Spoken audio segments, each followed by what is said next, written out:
হাদিস শরীফে এসেছে, রোজা রাখলে পরে ক্ষুধার কারণে, খালি পেটে থাকার কারণে টক্সিন জাতীয় এক প্রকারের গ্যাস তৈরি হয় পেটের ভেতরে, স্টমাকের মধ্যে, ফলে মুখে এক রকমের দুর্গন্ধের সৃষ্টি হয়। নবীজি বলেছেন, রোজাদারের মুখের থেকে যে গন্ধ বের হয়, আল্লাহ পাকের কাছে রোজাদারের মুখের গন্ধ মেশক আম্বারের চাইতে বেশি পবিত্র। অন্তত ১৫০০ বছর আগে আল্লাহ রাব্বুল আলামিন নির্দেশ করে রেখেছেন, সূর্য সাদা হওয়া থেকে, পূর্ব দিগন্ত সাদা হওয়া থেকে শুরু করে পশ্চিম দিগন্তে যখন কালো হয়ে কালো রেখা দেখা দেবে, যখন মাগরিব হয়ে যাবে, সূর্যাস্ত যাবে, ততক্ষণ পানাহার আর স্ত্রী সম্ভোগ থেকে বিরত থাকো।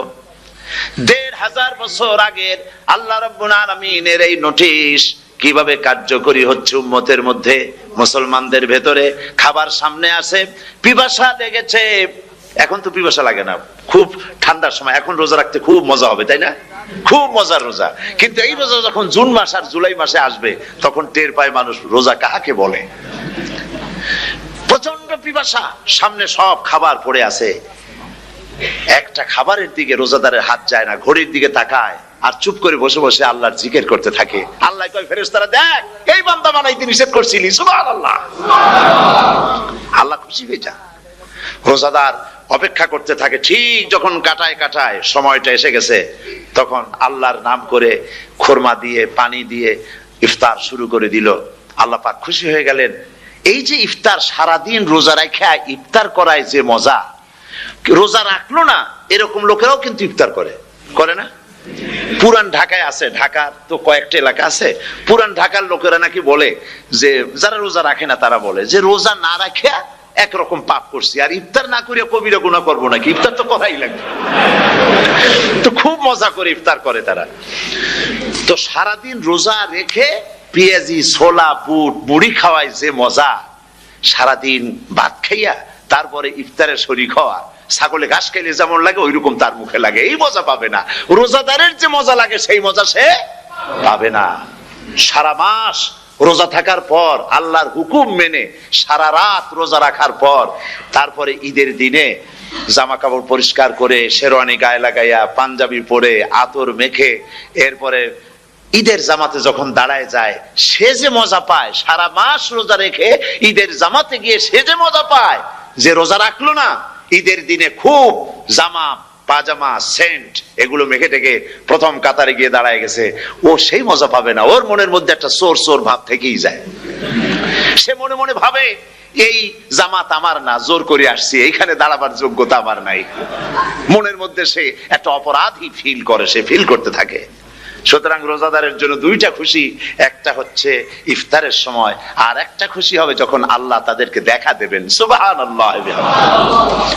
এই রোজা আল্লাহ পাক দান করেছেন। আচ্ছা, কি জন্য রোজা আমাদের দিলেন? এই জন্য দিয়েছেন যে একটা মাস পৃথিবীর মুসলমানরা না খেয়ে থাকুক দিনের বেলায়, ওই না খেয়ে থাকার যে খাবারগুলি বাঁচবে, এগুলি আল্লাহ অন্য কোনো এলাকার মানুষদের খাওয়াবেন নাকি? এই জন্য করেছেন রোজা, এজন্য করেন নাই। রোজার ফজিলত আল্লাহর নবী বলেছেন, রমজান মুবারকের এত ফজিলত, মানুষ যখন কোন ইবাদত করে, আল্লাহ পাক সেই ইবাদতের নেক আমলের সওয়াব 10 থেকে শুরু করে 700 পর্যন্ত বাড়ায় দেন। 10 থেকে শুরু করে 700 করে 700 বাড়ায় দেন, ইল্লা সাওম, রোজা ছাড়া। নবীজি বলেছেন, রমজান মুবারকে কেউ যদি একটি নফল কাজ আদায় করে, একটি নফল ইবাদত করে, অন্য মাসের একটি ফরজ আদায় করার সওয়াব আল্লাহ পাক নামায়ে আমলে দিয়ে দিবেন। রমজান মুবারকে কেউ যদি একটি ফরজ আদায় করে, অন্য মাসের 70টি ফরজ আদায় করার মতো সওয়াব আমল নামায়ে আল্লাহ দিয়ে দিবেন। সুবহানাল্লাহ। এই মাস আমাদের সামনে, আল্লাহু আকবার বলি, আল্লাহু আকবার বলি, আলহামদুলিল্লাহ। এই পবিত্র মাস আমাদের সামনে। এই মাসে এত সওয়াব, নফল হয় ফরজের মতো, আর ফরজ হয় 70টা ফরজের মতো। এত সওয়াব কেন হইল? আমরা না খেয়ে থাকি সেই জন্য নাকি? বলতে পারেন কেন হলো? একটি কারণ, শাহরু রমাদান আল্লাযী উনজিলা ফীহিল কুরআন। সুবহানাল্লাহ বলবেন না? এই রমজান মাস হচ্ছে সেই মাস যে মাসে আল্লাহ রাব্বুল আলামিন কোরআনে কারীমকে নাজিল করেছেন। এই মাসের মধ্যে একটি রাত আছে, খায়রুম মিন আলফি শাহর, যে রাতটি 1000 মাসের চাইতে বেশি গুরুত্বপূর্ণ আল্লাহর কাছে। সুবহানাল্লাহ। একটি রাত 1000 মাসের চাইতে গুরুত্বপূর্ণ। 1000 মাস ক্যালকুলেটর দিয়ে হিসাব করলে দেখা যায় যে 1000 মাসে 83 বছর 4 মাস হয়। তাহলে তার অর্থ কি এই যে একটানা 83 বছর 4 মাস ইবাদত করলে যে সওয়াব হবে, এই রাত্রে ইবাদত করলে সেই সওয়াব হবে? হতে পারে, এরকম হতে পারে, কিন্তু ব্যাখ্যাটা কি? ব্যাখ্যাটা হচ্ছে আরবিতে আলফুন শব্দ দিয়ে 1000 বোঝানো হয় না। আরবিতে যখন আলফুন বলা হয় তাহলে বোঝা যায় সংখ্যাধিক্য, বিপুল সংখ্যা, হাজার হাজার হাজার হাজার, থাউজেন্ডস এন্ড থাউজেন্ডস। এইটাকে বোঝানোর জন্য আরবিতে ব্যবহার করা হয় আলফুন, হাজার হাজার। তাহলে আল্লাহ কি বুঝাতে চাচ্ছেন? আল্লাহ রাব্বুল আলামিন তিনি আয়াত দ্বারা বুঝাতে চান, এর ব্যাখ্যা হচ্ছে এই পৃথিবীর মানবতার কল্যাণের জন্য, এই পৃথিবীর মানুষের ভালাইয়ের জন্য, মঙ্গলের জন্য হাজার হাজার মাস ধরে এই পৃথিবীর মানুষের যে কল্যাণ হয় নাই, এই রমজান মোবারকে একটা রাত আছে যেই রাতে আল্লাহ রাব্বুল আলামিন মানবতার সেই কল্যাণ করেছেন। সেই কল্যাণ কি দিয়ে করেছেন? শাহরু রমাদান আল্লাযী উনজিলা ফীহিল কোরআন, কোরআন নাজিল করে পৃথিবীর মানুষকে সেই কল্যাণ আল্লাহ দিয়েছেন। সুবহানাল্লাহ। বন্ধুগণ, কোরআন, কোরআন কি নিয়ামত আমাদের কাছে! সেই নিয়ামতকে আমরা চিনলাম না, আমরা বুঝতে পারলাম না কত বড় নিয়ামত আল্লাহ আমাদের দান করেছেন। এই কোরআন যেন আপনি শুনতে পারেন, পড়তে পারেন, বুঝতে পারেন, সেই জন্য আল্লাহ রাব্বুল আলামিন শরিয়াত কি সুন্দর ব্যবস্থা করেছে। কোরআন শোনার জন্য রমজান মুবারকে তারাবিহের নামাজের ব্যবস্থা করা হয়েছে। সুবহানাল্লাহ, সুবহানাল্লাহ।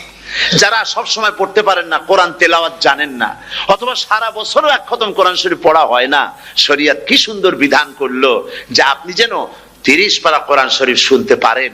এই ব্যবস্থা তারাবিহের নামাজের মধ্যে শরিয়ত করে দিয়েছে। আলহামদুলিল্লাহ, আলহামদুলিল্লাহ। যাদের টাকা কড়ি আছে আমি তাদেরকে অনুরোধ করব, যদি পারেন তাহলে মেহেরবানি করে রমজান মুবারকে উমরা পালন করবেন। আমি উমরার নিয়ত করে এসেছি, ঢাকা থেকে উমরার নিয়ত করে এসেছি, আপনাদেরকে দেখে গেলাম। আর আমি এখান থেকে ডাইরেক্ট মদিনা মুনাওয়ারায় চলে যাব ইনশাআল্লাহ। লাইলাতুল কদর পর্যন্ত হারামাইনুশ শরীফাইনে কাটাতে চাই, নিয়ত করেছি। আপনারা দোয়া করুন আল্লাহ যেন কবুল করেন। কি মজা যখন আপনি হারামাইনুশ শরীফাইনে যখন তেলাওয়াত শুনবেন, আপনার কাছে মনে হবে যেন কোরআন শরীফ নাজিল হতেছে। সুবহানাল্লাহ। সেখানে তো নামাজের পরে হাত তুলে মুনাজাত করা হয় না, শুধুমাত্র রমজান মুবারকে বেতেরের নামাজের মধ্যে ইমাম সাহেব হাত তুলে মুনাজাত করেন। গত বছর রমজান মুবারকের লাইলাতুল কদরে আমি ছিলাম, গত কয়েক বছর ধরে আল্লাহ যাওয়ার তৌফিক দিয়েছেন দয়া করে। সেখানে লাইলাতুল কদরে পত্রিকাগুলি লিখেছে 30 লাখের উপরে লোক ছিল মক্কা শরীফের হারাম শরীফে, 30 লাখের উপরে। যখন তেলাওয়াত হচ্ছে, মুনাজাত করতেছেন ইমাম সাহেব কাঁপতেছেন, মুনাজাত করতেছেন, কাঁদতেছেন, আর গোটা হারাম জুড়ে কান্নার রোল পড়ে গিয়েছে। কিভাবে কাঁদতেছে! সারাদিন মানুষ রোজা রেখে তারপর ইফতার করতে যখন বসে, আমি সেই জান্নাতের কথা কেমনে আপনাদের বুঝাবো? রসগোল্লা কেমন লাগে বক্তৃতা দিয়ে 6 ঘন্টা বক্তৃতা দিয়েও বোঝানো যাবে না। যদি মুখের মধ্যে ঢুকাইতে পারি তাহলে বুঝবেন যে মজাটা কি। এটা তো আমি বুঝাইতে পারবো না কি মজাটা লাগে। সারাদিন রোজা রাখার পর সমস্ত লক্ষ লক্ষ মুসল্লিরা বসে আছে মক্কা শরীফে, কাবা শরীফ সামনে, এখানে বসে আছে। রোজাদারের সামনে আছে জমজমের পানি আর মদিনা মুনাওয়ারার খুরমা। আল্লাহর ঘর সামনে, জান্নাতের থেকে আর কাকে বলে! সুবহানাল্লাহ। আর মসজিদে নববীর ভিতরে মদিনার আকর্ষণ কাশাস আলাদা। মদিনা শরীফের আপনাকে যদি পাইয়া যায় কোন আরব, কোন মাদানী, আপনারা ছাড়বেই না, আদর করে পাশে বসাবে, তোমারে আমি এই জিনিস খাওয়াবো, এইটা দিয়ে ইফতার করাবো, আমার কাছ দিয়ে তুমি উঠতেই পারবে না, আপনাকে জোর করে বসায় দিবে। মসজিদে নববীতে রিয়াদুল জান্নাহ রাসূল করিম সাল্লাল্লাহু আলাইহি ওয়াসাল্লামের কবর শরীফের কাছে বসে আপনি ইফতার করতেছেন, কত বড় নসিব। সেই জন্য আমি বলি, হলিডে করার জন্য আমেরিকা, সিঙ্গাপুর, হাবিজাবি এই সমস্ত ঘুরে কোনো লাভ নাই। হলিডে করতে চান, রমজান মুবারকে চলে যান হারামাইন শরীফাইন, মদিনা আল মুনাওয়ারা, মক্কা আল মুকাররমা। কপাল খুলে যাবে, জিন্দেগীর সমস্ত গুনাহ খাতা আল্লাহ পাক maaf করে দিবেন। রাসূল করিম সাল্লাল্লাহু আলাইহি ওয়াসাল্লাম বলেছেন, রমজান মুবারকে যে উমরা করলো সেজন্য হজ আদায় করলো। সুবহানাল্লাহ। অন্য রিওয়ায়াতে এসেছে, যে ব্যক্তি রমজান মুবারকে উমরা করলো সেজন্য আমার সাথে হজ আদায় করলো। সুবহানাল্লাহ। তো বলতেছিলাম যে কোরআনে কারীম হচ্ছে একটি বিরাট নিয়ামত। এই নিয়ামত শোনানো হয় রমজান মুবারকে। আমি এবার এসে খুব খুশি হলাম একথা শুনে যে ইস্ট লন্ডন মসজিদ তারা একটা ব্যবস্থা করেছে, সুন্দর একটা রেডিও তারা আবিষ্কার করেছে। না কি করছেন আপনারা? ট্রান্সমিটার তৈরি করেছেন। ওনারা ওখানে রেডিও বিক্রি করেন। আপনারা বহু টাকা খরচ করেছেন, তারা হাজার হাজার পাউন্ড খরচ করে টাওয়ার বানিয়েছেন এবং একটা ফ্রিকোয়েন্সি তারা নিজেরা নিয়েছেন, আর রেডিওগুলি 125 পাউন্ড করে ওনারা দিচ্ছেন খরচ হিসাবে। এইটা যারা নিয়ে যায় ঘরের মধ্যে বসে তারাবিহের তেলাওয়াত তারা শুনতে পাবেন। মহিলারা অনেক সময় আসতে পারেন না, মহিলারা ঘরে বসে শুনতে পারবেন। ওই ইস্ট লন্ডন মসজিদে যত ওয়াজ হবে, তেলাওয়াত হবে, নামাজ হবে, আজান হবে, ওয়াজ হবে, জিকির হবে, সব আপনার ঘরে বসে আপনি শুনতে পারবেন। আল্লাহ রাব্বুল আলামিন এই ইকদামকে, এই পদক্ষেপকে আল্লাহ কবুল করুন, সবাই বলেন আমিন। এবং প্রত্যেকের ঘরে ঘরে এই রেডিও পৌঁছে যাক, আমরা বলি আমিন। আল্লাহ যেন কবুল করেন। আপনি ঘরে বসে মসজিদের সমস্ত প্রোগ্রাম পেতে পারবেন। আর কি সুন্দর, সেখানে যিনি তেলাওয়াত করেন, আজান দেন, আলহামদুলিল্লাহ, তার আজান শুনলে পরে তো মনে হয় যে আমি মক্কা শরীফে চলে গেছি, মদিনায় চলে গেছি। আর তেলাওয়াতও কত সুন্দর, আলহামদুলিল্লাহ। আল্লাহ তার প্রতি রহম করুন, আমরা বলি আমিন। সুতরাং বলতেছিলাম যে এই পবিত্র রমজানুল মুবারক, এটি কি, জিনিসটা কি, জিনিসটা বুঝাবার জন্য আমি বলি, যেমন এই ঘড়িটা এটা কেনার পর 2-1 বছর পর এটা ফাস্ট হয় অথবা কি হয়, স্লো হয়ে যায়। তখন এটাকে সারার জন্য আমরা হসপিটালে দেই। হসপিটাল মানে লন্ডন হসপিটাল না, ঘড়িরও হসপিটাল আছে। তো ঘড়ির হসপিটালে দিলাম, ওরা এটাকে দেখে শুনে ওয়াইলিং করে টরে দিল ঠিক মতো। একবার যদি ঠিক করে দিল, আবার আমার 1-2 বছর চললো, আর কোনো ডিস্টার্ব করবে না, ঠিক কিনা? আপনার গাড়ির ইঞ্জিন যদি কোন রকমের অসুবিধা করে, তাহলে গাড়ির ইঞ্জিনকে ওভারহোলিং করতে হয়, ইঞ্জিন ডাউন দিতে হয়। একবার যদি ইঞ্জিন ডাউন দিলেন, ওভারহোলিং করলেন, তাহলে আপনার এই গাড়ি 5-6 বছরের জন্য আর হাত দিতে হবে না। এই কথাগুলি বুঝতে পারছেন কিনা? সারা জীবন, সারা মাস অন্যায় করার পরে, গুনাহ করার পরে মানুষের অন্তঃকরণে কালিমা লেগে যায়। আল্লাহ রাব্বুল আলামিন রমজান মুবারকের একটা ব্যবস্থা করেছেন, ইঞ্জিন ওভারহোলিং এর মতো, ইঞ্জিন ডাউন দেওয়ার মতো। আপনার কালকে, আপনার আত্মাকে, আপনার বিবেককে, আমার বিবেককে পরিষ্কার করার জন্য রমজান মাস করে দিয়েছেন। রমজান মুবারকের একটি মাসের কোর্স যদি কমপ্লিট করা যায়, তাকওয়া দিয়া যদি ভরে দেওয়া যায়, তাহলে বাকি 11 মাস আরামসে চলবে, কোনো অসুবিধা হবে না। নবীজি বলেছেন, রমজান মুবারকে মাস আসার সঙ্গে সঙ্গে আল্লাহ রাব্বুল আলামিন তিনি জান্নাতের সমস্ত দরজাগুলি খুলে দেন, আর জাহান্নামের সব দরজাগুলি আল্লাহ রাব্বুল আলামিন বন্ধ করে দেন। সুবহানাল্লাহ। আর শয়তানকে শৃঙ্খল দিয়ে বেঁধে ফেলা হয়, শিকল দিয়ে শয়তানরা বাঁধা হয়ে যায়। এই হাদিসটা যখনই শুনাই বিভিন্ন জায়গায়, লোকেরা বিভিন্ন জায়গায় প্রশ্ন করে, হুজুর কোন তো যে শয়তানরে বাঁধতে হয়, কিন্তু রমজান মাস হতো লোকেরা মদ খায়, মিথ্যা কথা কয়, তাহলে শয়তান বাঁধা থাকলো কেমনে? আমি বলি, দেখেন, এর ব্যাখ্যা আছে। এর ব্যাখ্যা হলো এই, কোন কোন ঘড়ি আছে একবার চাবি দিলে 6 মাস চলে, আর একবার চাবি দিলে 2 বছর চলে, আবার চাবি দিলে লাইফ চলে যায়। এরকমের ঘড়িও আছে। কোন কোন মানুষের শয়তানে এমন চাবি দিছে যে চাবিতে 6 মাস চলে, কোনটায় 10 মাস চলে, কোনটায় বছর চলে। রোজার মাসেও যারা গুনাহ করে, শয়তানে এমন চাবি দিছে যে রোজার মাসেও বন্ধ হচ্ছে না। এরা শয়তানের খপ্পরে পড়ে গেছে। আল্লাহ এই চাবি থেকে মুসলমানদেরকে হেফাজত করুন, বলি আমিন। জোরে বলেন আমিন। শয়তান থেকে পানাহ কেউ দিতে পারে না, কোন গভর্নমেন্ট পারবে না। ব্রিটিশ গভর্নমেন্ট পারবে নাকি? American government? কেউ পারবে না। শয়তান থেকে পানাহ দিতে পারে কেবলমাত্র কে?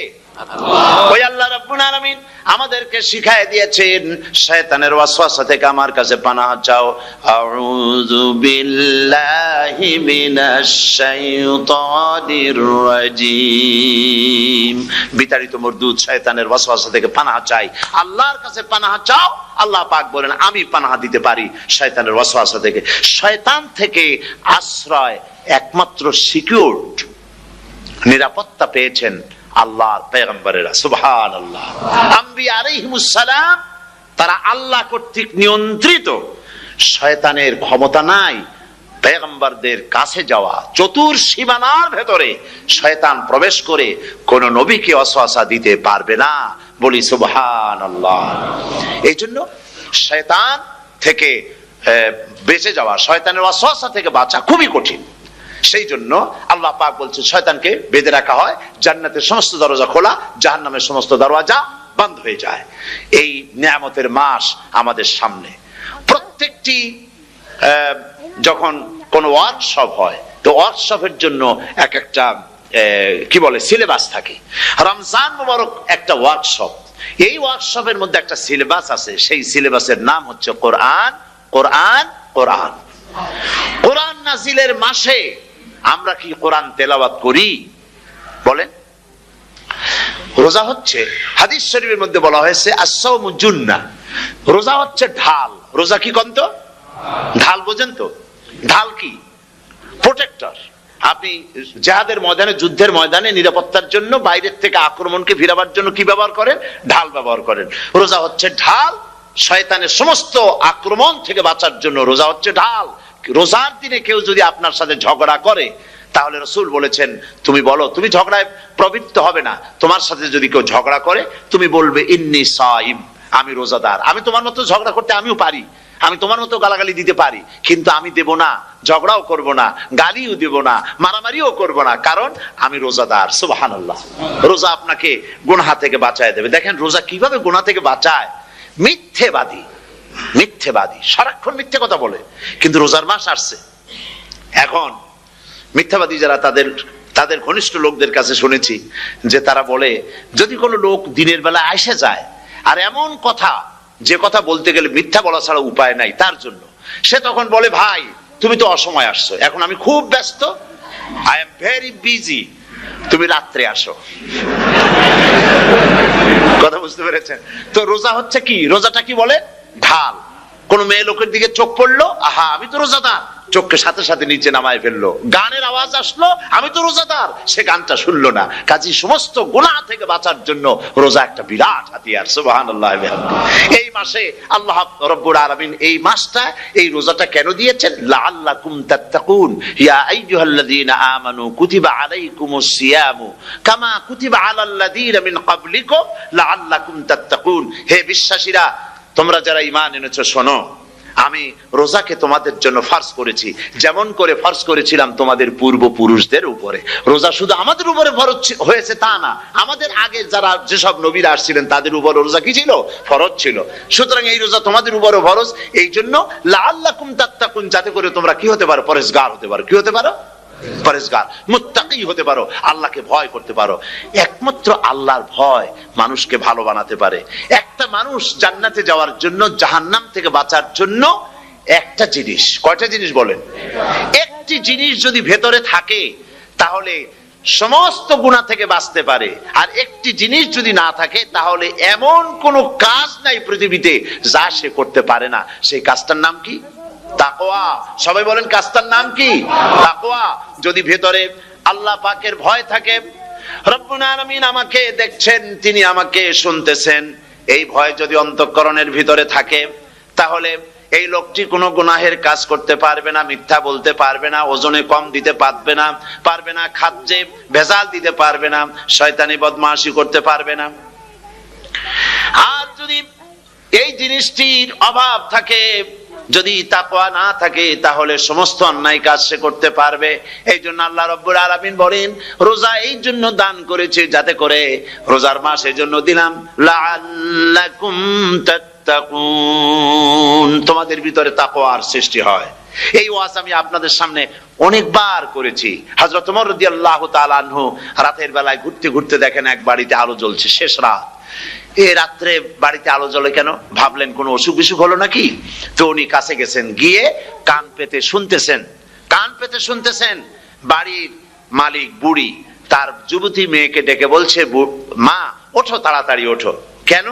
কয় যে সকাল তো হয়ে গেল, দুধ দই এনেছি, আমি দুধ এনে রাখছি, এখন তুমি পরিমাণ মতো সবটা পাত্রে পানি দিয়ে ভরে দাও, তাহলে ওজন বেশি হবে আর আমরা ভালো লাভ করতে পারবো।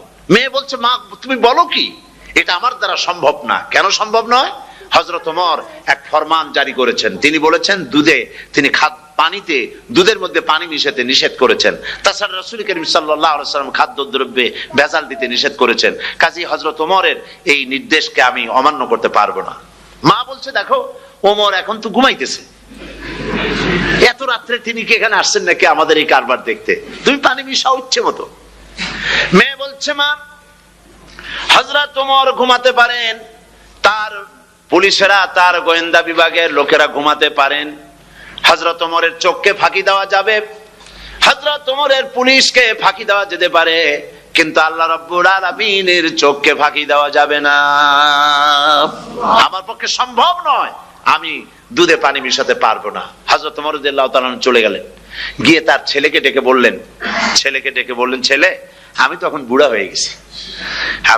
হয়ে গেছি, আমার বিয়ের বয়স নাই, আমি একটা মেয়ের খোঁজ নিয়ে আসছি, যদি আমার বয়স থাকতো এই মেয়েটার আমি বিয়ে করতাম।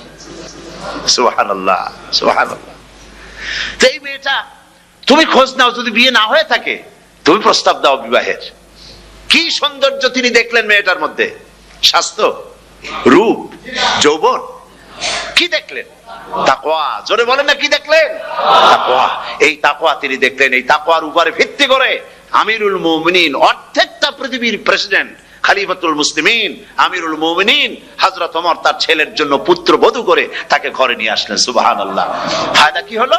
ফায়দা এই হলো, এই মেয়ের গর্ভে যে মেয়ে হলো, সেই মেয়ের গর্ভে ফারুকে সানি হযরত ওমর ইবনে আব্দুল আজিজ রাহমাতুল্লাহ আলাইহির মতো ফারুকে সানি আল্লাহ দান করে দিলেন।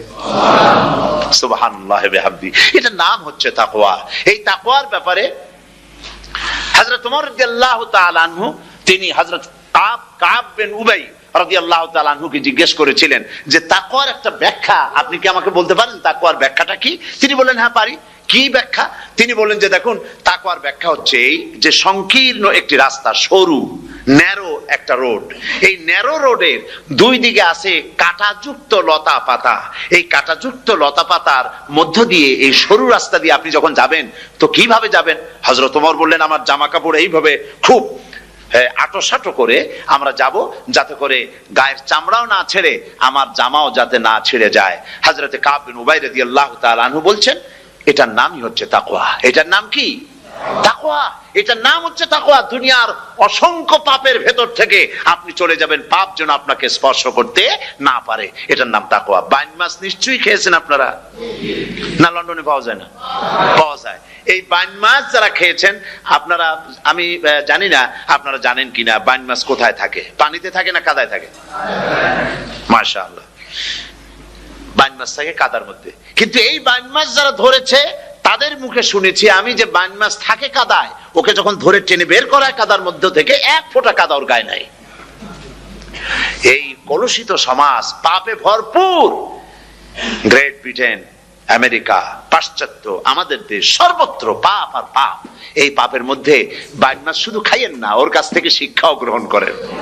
ও যেমন কাদার মধ্যে থাকে, কাদা ওর গায়ে লাগে না, আপনিও এই সমাজের মধ্যে আপনি আপনার কাজ চালিয়ে যান। বলছি যে তাকওয়াটা হচ্ছে অন্তরের ভেতরে। এই অন্তরের ভেতর থেকেই এটার বহির প্রকাশ হতে হবে। আপনার কথায়, আপনার বলায়, আপনার ওঠায়, আপনার বসায়, আপনার চালচলনে, আপনার বিয়ে শাদীতে, আপনার ব্যবসা বাণিজ্যের সর্বত্র তাকওয়ার ছাপ প্রদর্শিত হতে হবে। তাহলেই আমার মধ্যে তাকওয়া এসেছে বলে প্রমাণ হবে। আর এটাই আল্লাহ পাক চান, রমজান মুবারকে তোমাদের মধ্যে তাকওয়া সৃষ্টি হোক। রোজা সম্পর্কে এই কথাগুলি আমি বলে নিলাম। প্রথম 10 দিন শুধু রহমত নাজিল হবে, দ্বিতীয় 10 দিনে আল্লাহ পাক শুধু মাফ করতে থাকবেন, আর তৃতীয় 10 দিনে আল্লাহ পাক জাহান্নাম থেকে মুক্ত করে দিবেন। সুবহানাল্লাহ। রমজানে মক্কা শরীফে মদিনা শরীফে ছোট্ট একটা বাচ্চাও ঘুমায় না, অন্তত 5-7 বছর 8-10 বছর বয়স হয়ে গেছে এরকম বাচ্চা সারা রাত্রে 1 সেকেন্ডের মধ্যে ঘুমায় না। সমস্ত লোক জাগে, ফজরের নামাজ পড়তে থেকে ঘুমায়, সব সমানে 2 হাতে নেকি কামাই করে। নেকি কামাইয়ের মৌসুমে বাহার, রমজান হচ্ছে নেকি কামাইয়ের বসন্তকাল। আপনারা যেন খবরদার মিস করবেন না। আল্লাহর কাছে কোন লোক যদি তাহাজ্জুদের নামাজ পড়ে, কোন পুরুষ, সে যা সওয়াব পাবে নারী তাহাজ্জুদ পড়লে সেই সওয়াব পাবে না এমনটি নয়। পুরুষ হজ করে যে সওয়াব পাবে, নামাজ পড়ে যে সওয়াব পাবে, নারীও তা পাবে। জোরে বলেন সুবহানাল্লাহ। আল্লাহর কাছে নারী এবং পুরুষ কি মানুষ হিসেবে তারা উভয় সমান। কিন্তু এই নারীদের জীবনের 3টি স্তর। কটি স্তর? 3টি স্তর। একটা হচ্ছে কন্যা, বধূ, মাতা।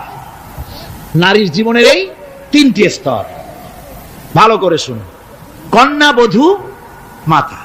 এখন কন্যা হিসেবে নারীর মর্যাদা, বধূ হিসেবে নারীর মর্যাদা, মা হিসেবে নারীর মর্যাদা, নারীকে ইসলাম কি দিল সেটা শুনুন।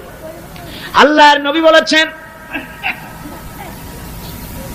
কোন ব্যক্তির যদি 3টা কন্যা সন্তান হয়, আর ওই 3টা কন্যা সন্তানকে যদি সে আদব শিক্ষা দিতে পারে, ইসলামী তরবিয়াত দিতে পারে, আর যদি স্নেহ দিয়ে লালন পালন করতে পারে, তাহলে ওই কন্যার পিতা আর আমি মুহাম্মদ সাল্লাল্লাহু আলাইহি ওয়াসাল্লাম বেহেশতের ভিতরে পাশাপাশি অবস্থান করব। সুবহানাল্লাহ পড়ে। এ কথা কিন্তু রাসূলুল্লাহ কোথাও বলেন নাই যে কারো যদি 3টা ছেলে হয় তো আমার সাথে আর সে বেহেশতে একসাথে থাকবে, না, তা বলা হয় নাই। বলা হয়েছে কন্যার ব্যাপারে। কার ব্যাপারে বলা হলো? ভালো করে শুনুন। রাসূলুল্লাহ বলছেন, কোন ঘরে যখন একটি সন্তান, একটি কন্যা সন্তান জন্মগ্রহণ করে, তখন একজন ফেরেশতা সেই ঘরে ঢোকে, একজন রহমতের ফেরেশতা আসে। ওই রহমতের ফেরেশতা ঘরের মধ্যে ঢুকে বলে, আসসালামু আলাইকুম ইয়া আহলাল বাইত, হে ঘরের মালিকের আল্লাহর রহমত তোমাদের উপরে বর্ষিত হোক। এই কথা বলে ওই ফেরেশতা ঘরের মধ্যে গিয়ে কন্যার মাথার উপরে হাত বুলায় আর বলতে থাকে, এই কন্যা সন্তানটি একটা দুর্বল শরীর থেকে বেরিয়ে এসেছে, এও একটা দুর্বল দেহ, একে যে লালন পালন করবে, দয়া দিবে, স্নেহ দিবে, আল্লাহ রাব্বুল আলামিনের সাহায্য কিয়ামত পর্যন্ত তার সাথে থাকবে। অথচ আমাদের দেশে দেখা যায় মেয়ে হলে অনেকের মুখ কালো হয়ে যায়। বন্ধুরা জিজ্ঞেস করে, মিয়া শুনছিলাম তোমার বোন নাকি বাচ্চা হবে, তা অনেক মাস হয়ে গেল, কোনো খবর টবর তো পাইলাম না। কয় যে ভাই, আশা করছিলাম যা তা হয় নাই, সেই জন্য টেলিফোনও করি নাই। কি হয়েছে? বলে একটা মেয়ে হয়েছে। হাসেন এরকম কপাল পোড়া আছে কিনা? কন বারবার মেয়ে হয় বলে স্ত্রীকে তালাক দিয়েছে, এমন ঘটনাও বাংলাদেশে ঘটেছে। বোর যদি বারবার মেয়ে হয় তাহলে সেজন্য কি স্ত্রী দায়ী? যদি মানুষের জন্য দায়ী হয় মেয়ে বারবার হওয়ার জন্য, তাহলে তুমি স্বামী, তুমি তুলসী দুধের দোয়া তুলসী পাতা হলে কি করে? তুমিও তো দায়ী তার জন্য। আসলে স্বামী স্ত্রী মেয়ে হওয়ার জন্য, ছেলে হওয়ার জন্য কেউ দায়ী না। এ কোরআনে কারিমে রব্বুল আলামিন বলেছেন, আমি যাকে খুশি শুধু ছেলে দেই, যাকে খুশি শুধু মেয়ে দেই, যাকে খুশি তাকে ছেলেও দেই, মেয়েও দেই, আবার যাকে খুশি আমি কিছুই দেই না। এটা আমার কুদরত। সুতরাং এতে মন কালা করার কিছু না। নবীজি বলেছেন, কন্যার পিতাদেরকে গালি দিও না। অনেকে টিটকারি করে, বারবার মেয়ে হয় ছেলে একটাও হয় না, সেই জন্য টিটকারি বটকারি করে। আল্লাহ নবী বলেছেন, মেয়ের পিতাকে গালি দিও না, ঠাট্টা করো না, যেহেতু আমি মুহাম্মদ রাসূলুল্লাহ সাল্লাল্লাহু আলাইহি ওয়াসাল্লাম, আমি মেয়েদের পিতা, আমি নিজে মেয়েদের পিতা, খবরদার মেয়েদের পিতাকে গালি দিও না। রাসূলুল্লাহ বলেছেন, আকাশের নিচে জমিনের উপরে খাদিজার মতো মহিলা আর নাই। সেই হযরতে খাদিজা রাসূলের 4টি মেয়ে পেটে ধারণ করেছিলেন। সুবহানাল্লাহ। মেয়ের প্রতি রাসূলুল্লাহ যথেষ্ট মহব্বত করতেন, মেয়েকে খুব ভালোবাসতেন হুজুর সাল্লাল্লাহু আলাইহি ওয়াসাল্লাম। হুজুরের কলিজার টুকরা ছিলেন মা ফাতিমা রাদিয়াল্লাহু তাআলা আনহা। হুজুর যখন কোথাও যেতেন সকলের শেষে দেখা করতেন ফাতেমার সঙ্গে, আর বিদেশ থেকে সফর করে এসে সকলের আগে দেখা করতেন ফাতেমার সঙ্গে। সুবহানাল্লাহ।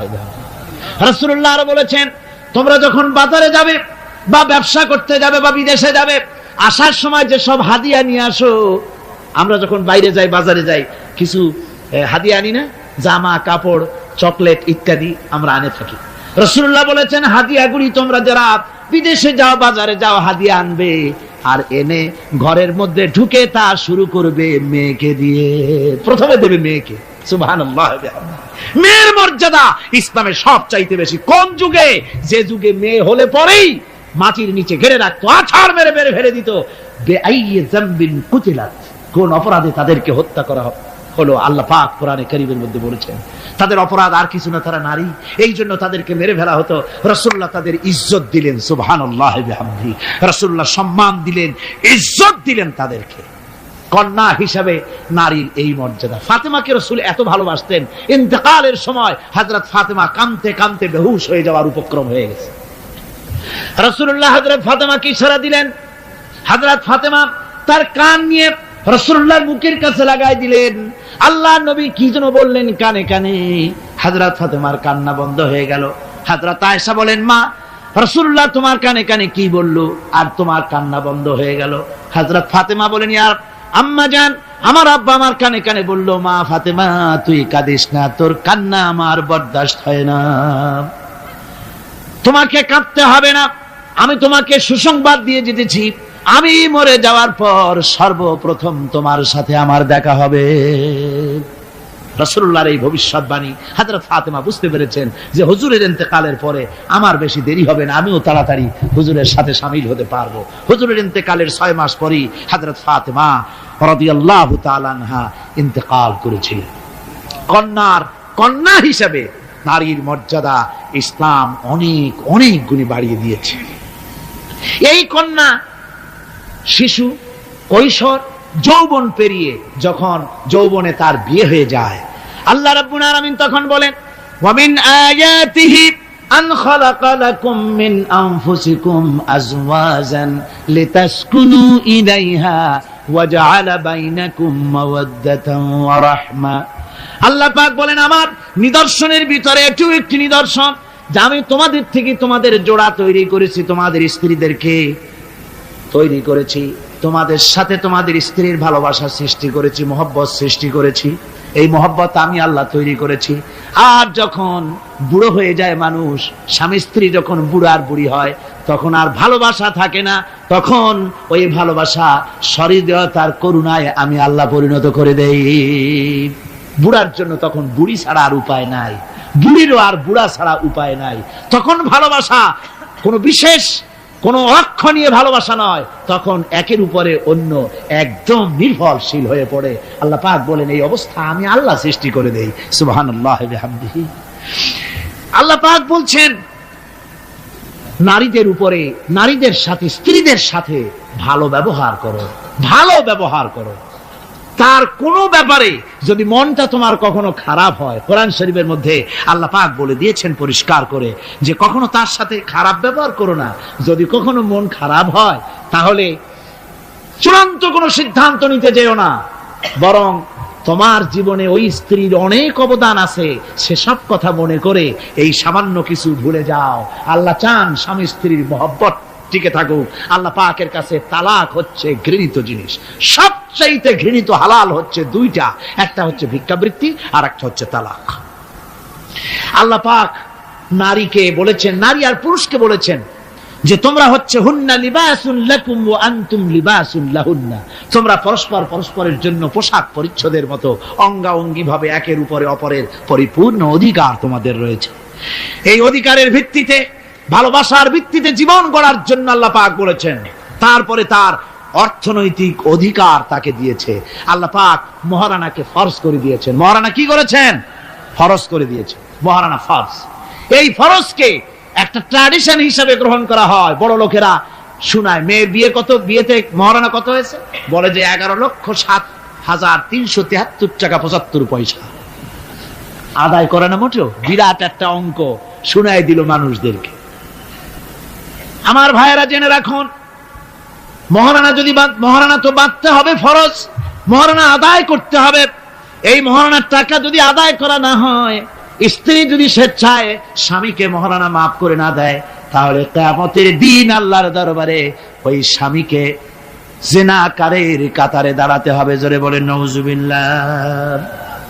মহারানার টাকা আপনি দিয়ে দিবেন তাকে, ওই মহারণার টাকা দিয়ে স্ত্রী যদি লক্ষ কোটি কোটি টাকার মালিক হয় ব্যবসা করে, তারপরেও স্ত্রীর সুখ শান্তি, রোগ শোক, খাওয়া পড়া সবকিছুর দায় দায়িত্ব কার? স্বামীর। সুবহানাল্লাহ পড়ে। নারীর অধিকার কত বেশি ইসলাম দিয়েছে। একটা মহিলা নির্বাচিত কলাম একটা বই লিখেছে, আমি ওই মহিলার নাম নিতে চাই না, আমার ঘৃণা করে। এই মহিলা লিখেছে যে রাসূলুল্লাহ বলেছেন পৃথিবীর সমস্ত জিনিস হচ্ছে ভোগের সামগ্রী, তার মধ্যে শ্রেষ্ঠ ভোগের সামগ্রী হচ্ছে নারী। নাউযুবিল্লাহি মিন যালিক। এমন কথা রাসূল বলেন নাই। রাসূল বলেছেন আদ-দুনিয়া কুল্লুহা মাতাউন ওয়া খায়রুল মাতাউদ দুনিয়া ইমরাতুস সালিহা। হুজুর বলেছেন পৃথিবীর সবকিছুই সম্পদ, এই সম্পদের মধ্যে শ্রেষ্ঠ সম্পদ হচ্ছে ন্যায়পরায়ণা নারী, সচ্চরিত্রা নারী, শ্রেষ্ঠ সম্পদ, নিয়ামত।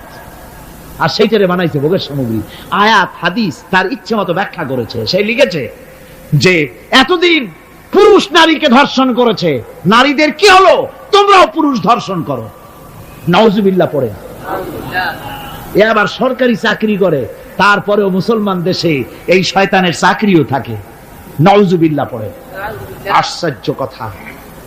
আমি জানতে পেরেছি এই মহিলা অনেকগুলি স্বামী কর্তৃক পরিত্যক্তা, সেই জন্য পুরুষের উপরে তার দারুণ ঘৃণা, পুরুষের উপরে তার দারুণ ঘৃণা, ধর্মের উপরে তার দারুণ ঘৃণা। সে এখন কমিউনিস্টদের একটা বাছাই করা একটা লাঠি, এটা দিয়ে কোরআন হাদিসের অপব্যাখ্যা করে করে এগুলি সে করে যাচ্ছে নির্বিঘ্নে।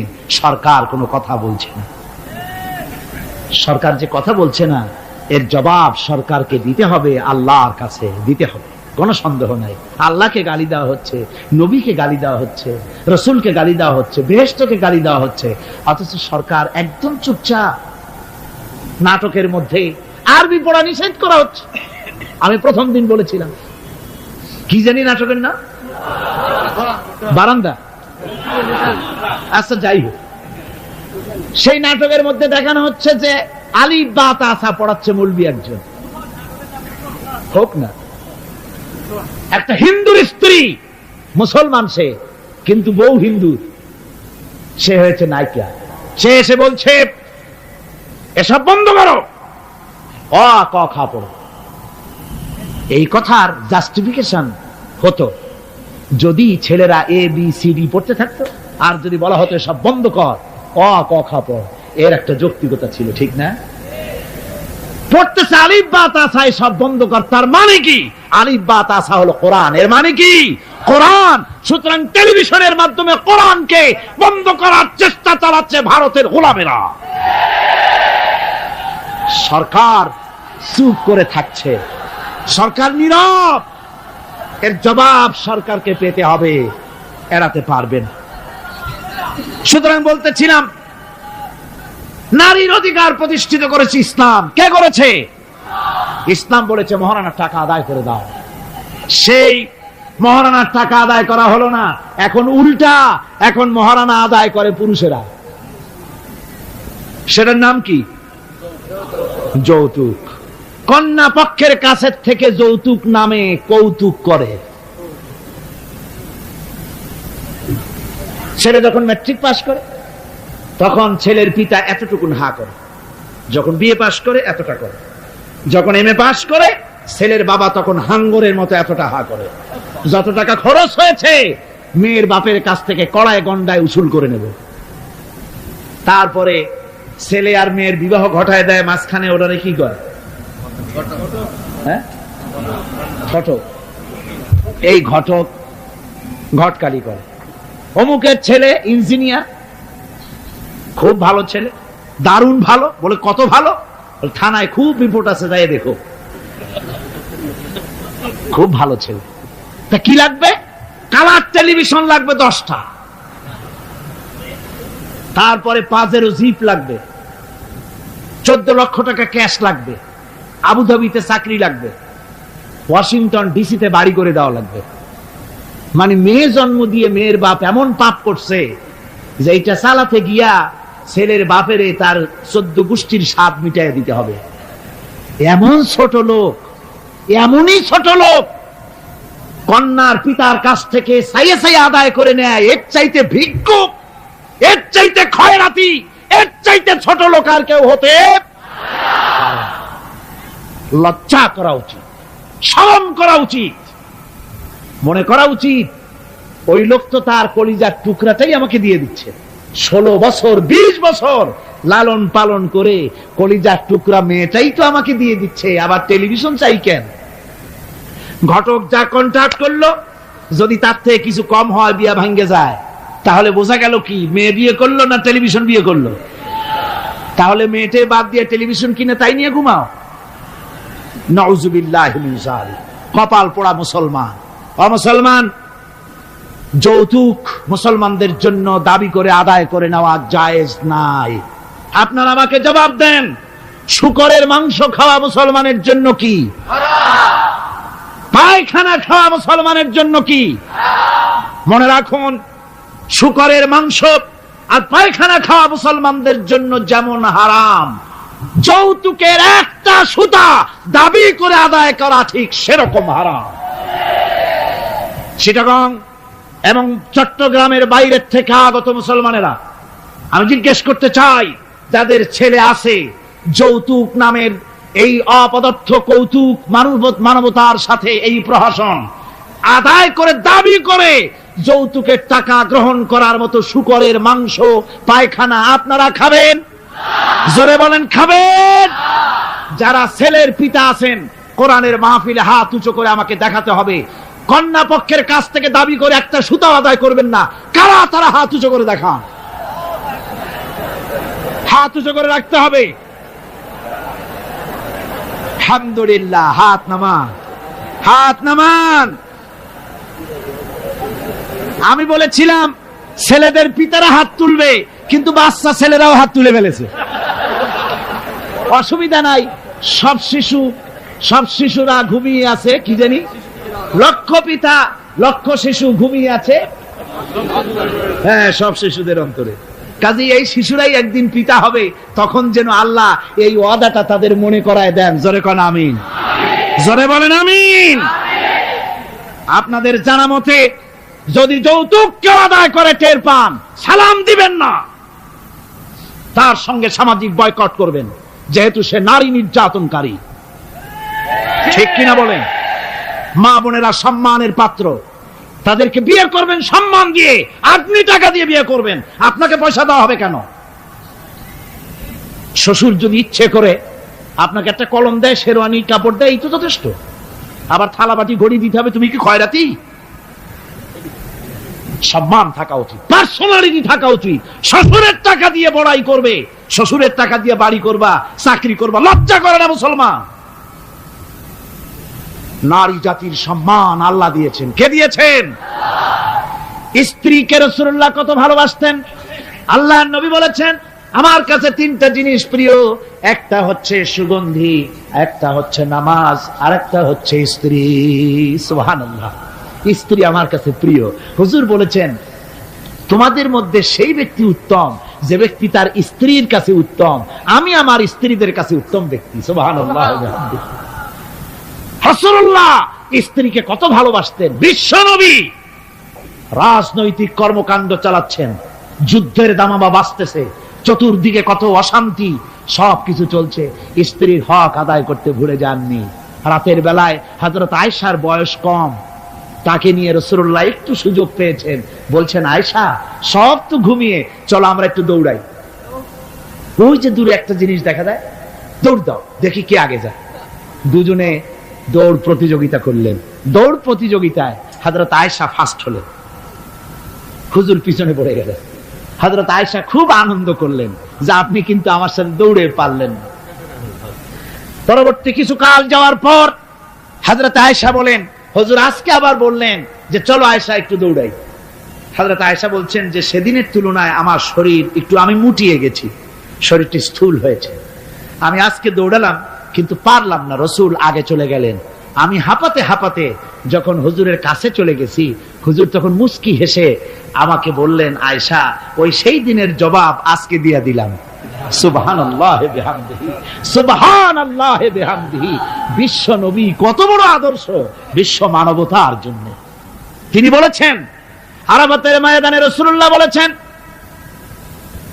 তোমরা যেমন পড়বে তোমার স্ত্রীদেরকে তেমন পড়াবে, তোমরা যেমন খাবে তোমার স্ত্রীদেরকে তেমন খাওয়াবে, স্ট্যান্ডার্ড মেনটেন করবে। তুমি ভালো দামের কাপড় পরবে, স্ত্রীকে খারাপ দিবে তা নয়। অধিকার দুজনেরই সমান, স্বামী এবং স্ত্রী সমান অধিকার। কিন্তু আমরা তা বুঝতে পারি না, বুঝতে চাই না। আমরা অনেকে মনে করেছি বিয়ে যখন করছি তখন আমি তো নওয়াবজাদা নসরুল্লাহ খান, আর বউ তো কেনা দাসী না। সে কৃত দাসী নয়, তার মর্যাদা আছে, তার সম্মান আছে, তার সম্মান আপনাকে দিতে হবে। রাসূলুল্লাহ দিয়েছেন, আপনাকেও দিতে হবে। রান্না বান্না হতে দেরি হয়, কত গালাগালি শুনতে হয় নারীকে। আল্লাহর নবীর স্ত্রী হযরত আয়েশা বলেছেন, আল্লাহর নবী কাজ করে, মানুষের সঙ্গে কথা বলে, রাষ্ট্রীয় দায়িত্ব পালন করে ঘরের ভিতরে এসে যখন দেখেছেন রান্না হতে দেরি আছে, রাসূলুল্লাহ বিরক্ত হন নাই, ভুরু কুঞ্চিত করেন নাই, চোখ মোটা করেন নাই, আমাকে কোনো কথা শোনান নাই, বরং আমার কাছে বসে রান্নায় আমাকে সহযোগিতা করেছেন। সুবহানাল্লাহ বিহামদিহি।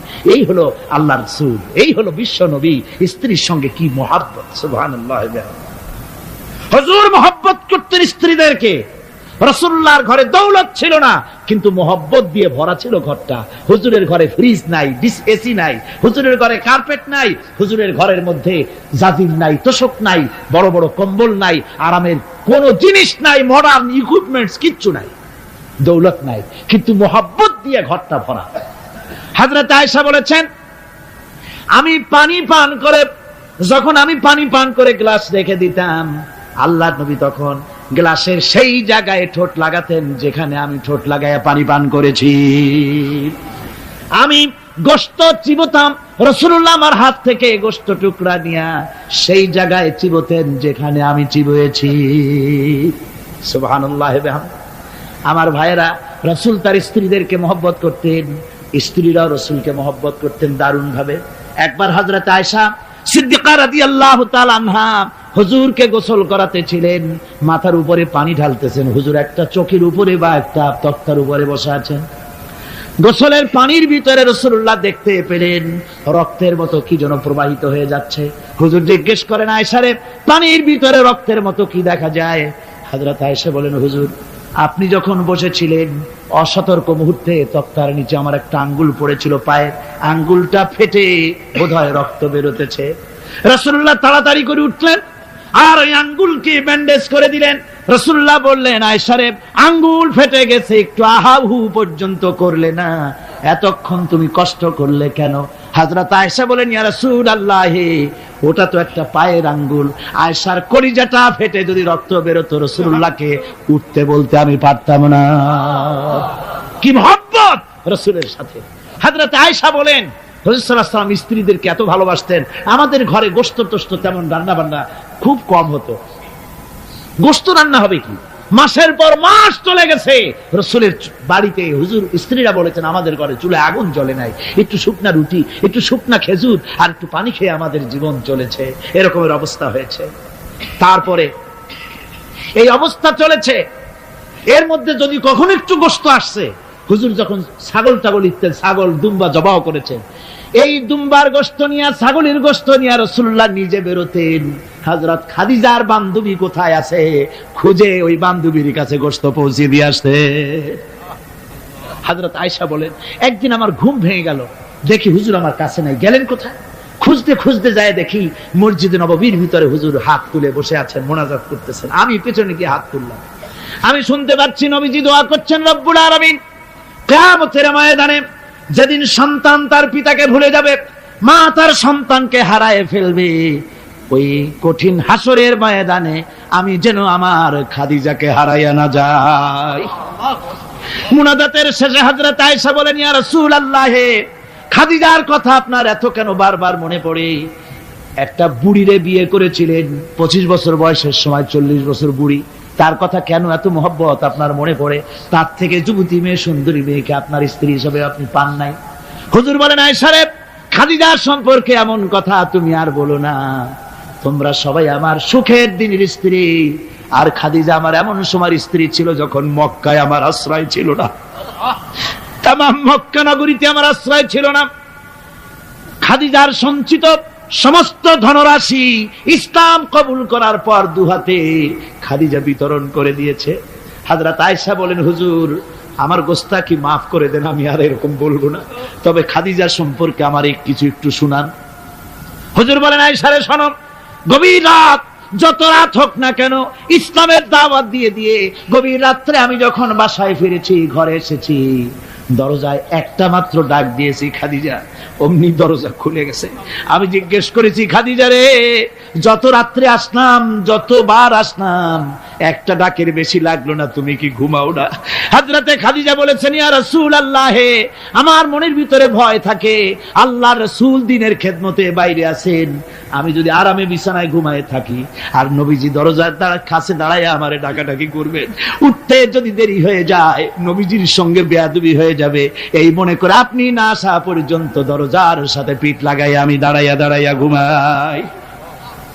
আমার ভাইরা, হযরতে খাদিজার ইজ্জত স্বয়ং আল্লাহ দিয়েছেন। কে দিয়েছেন? হাদিস শরীফে এসেছে, রাসূলুল্লাহ জাবালে নূরে বসা, গারে হেরার ভিতরে বসা, হযরতে জিবরাইল রাসূলুল্লাহর সঙ্গে কথা বলতেছেন। একটু পরে হযরতে জিবরাইল বলেন, ইয়া রাসূলুল্লাহ, আমি আর এখানে বসবো না, আমি এখন চলছি, আমি দেখতে পাচ্ছি খাদিজা আসতেছে আপনার জন্য খাবার নিয়ে। খাদিজা যখন আপনার কাছে পৌঁছে যাবে, আপনি খাদিজাকে শুনায় দিবেন, আল্লাহ রাব্বুল আলামিন খাদিজাকে সালাম জানাইছে। সুবহানাল্লাহ। রাসূলুল্লাহর কাছে হযরতে খাদিজা যখন আসলেন, হুজুর বললেন, খাদিজা, আজকে তোমার জন্য দারুণ সুখবর। বলে কি? বলে, আল্লাহ পাক, জিবরাইল কেবল উঠে গেল আমার কাছ থেকে, জিবরাইল বলে গেল আল্লাহ তোমাকে সালাম বলেছেন। হযরত খাদিজা কেঁদে ফেললেন, বললেন, ইয়া রাসূলুল্লাহ, আমার নারী জন্ম সার্থক, আল্লাহ আমাকে সালাম বলেছেন, এর জবাব কেমনে দিতে হয় হুজুর আমি তো জানি না, আপনি আমার পক্ষ থেকে আল্লাহর সালাম কিভাবে দেওয়া লাগে আপনি দিয়ে দিন, আমি তো বুঝি না কেমনে আল্লাহর সালামের জবাব দেব। হুজুর বললেন, খাদিজা, শুধু আল্লাহ নয়, জিবরাইলও তোমাকে সালাম বলে গেছে। হযরতে খাদিজা বললেন, হযরত জিবরাইলকে আমার সালামের জবাবটা ওয়া আলাইকুমুস সালাম বলেন। হযরত খাদিজার এই মর্যাদা ছিল।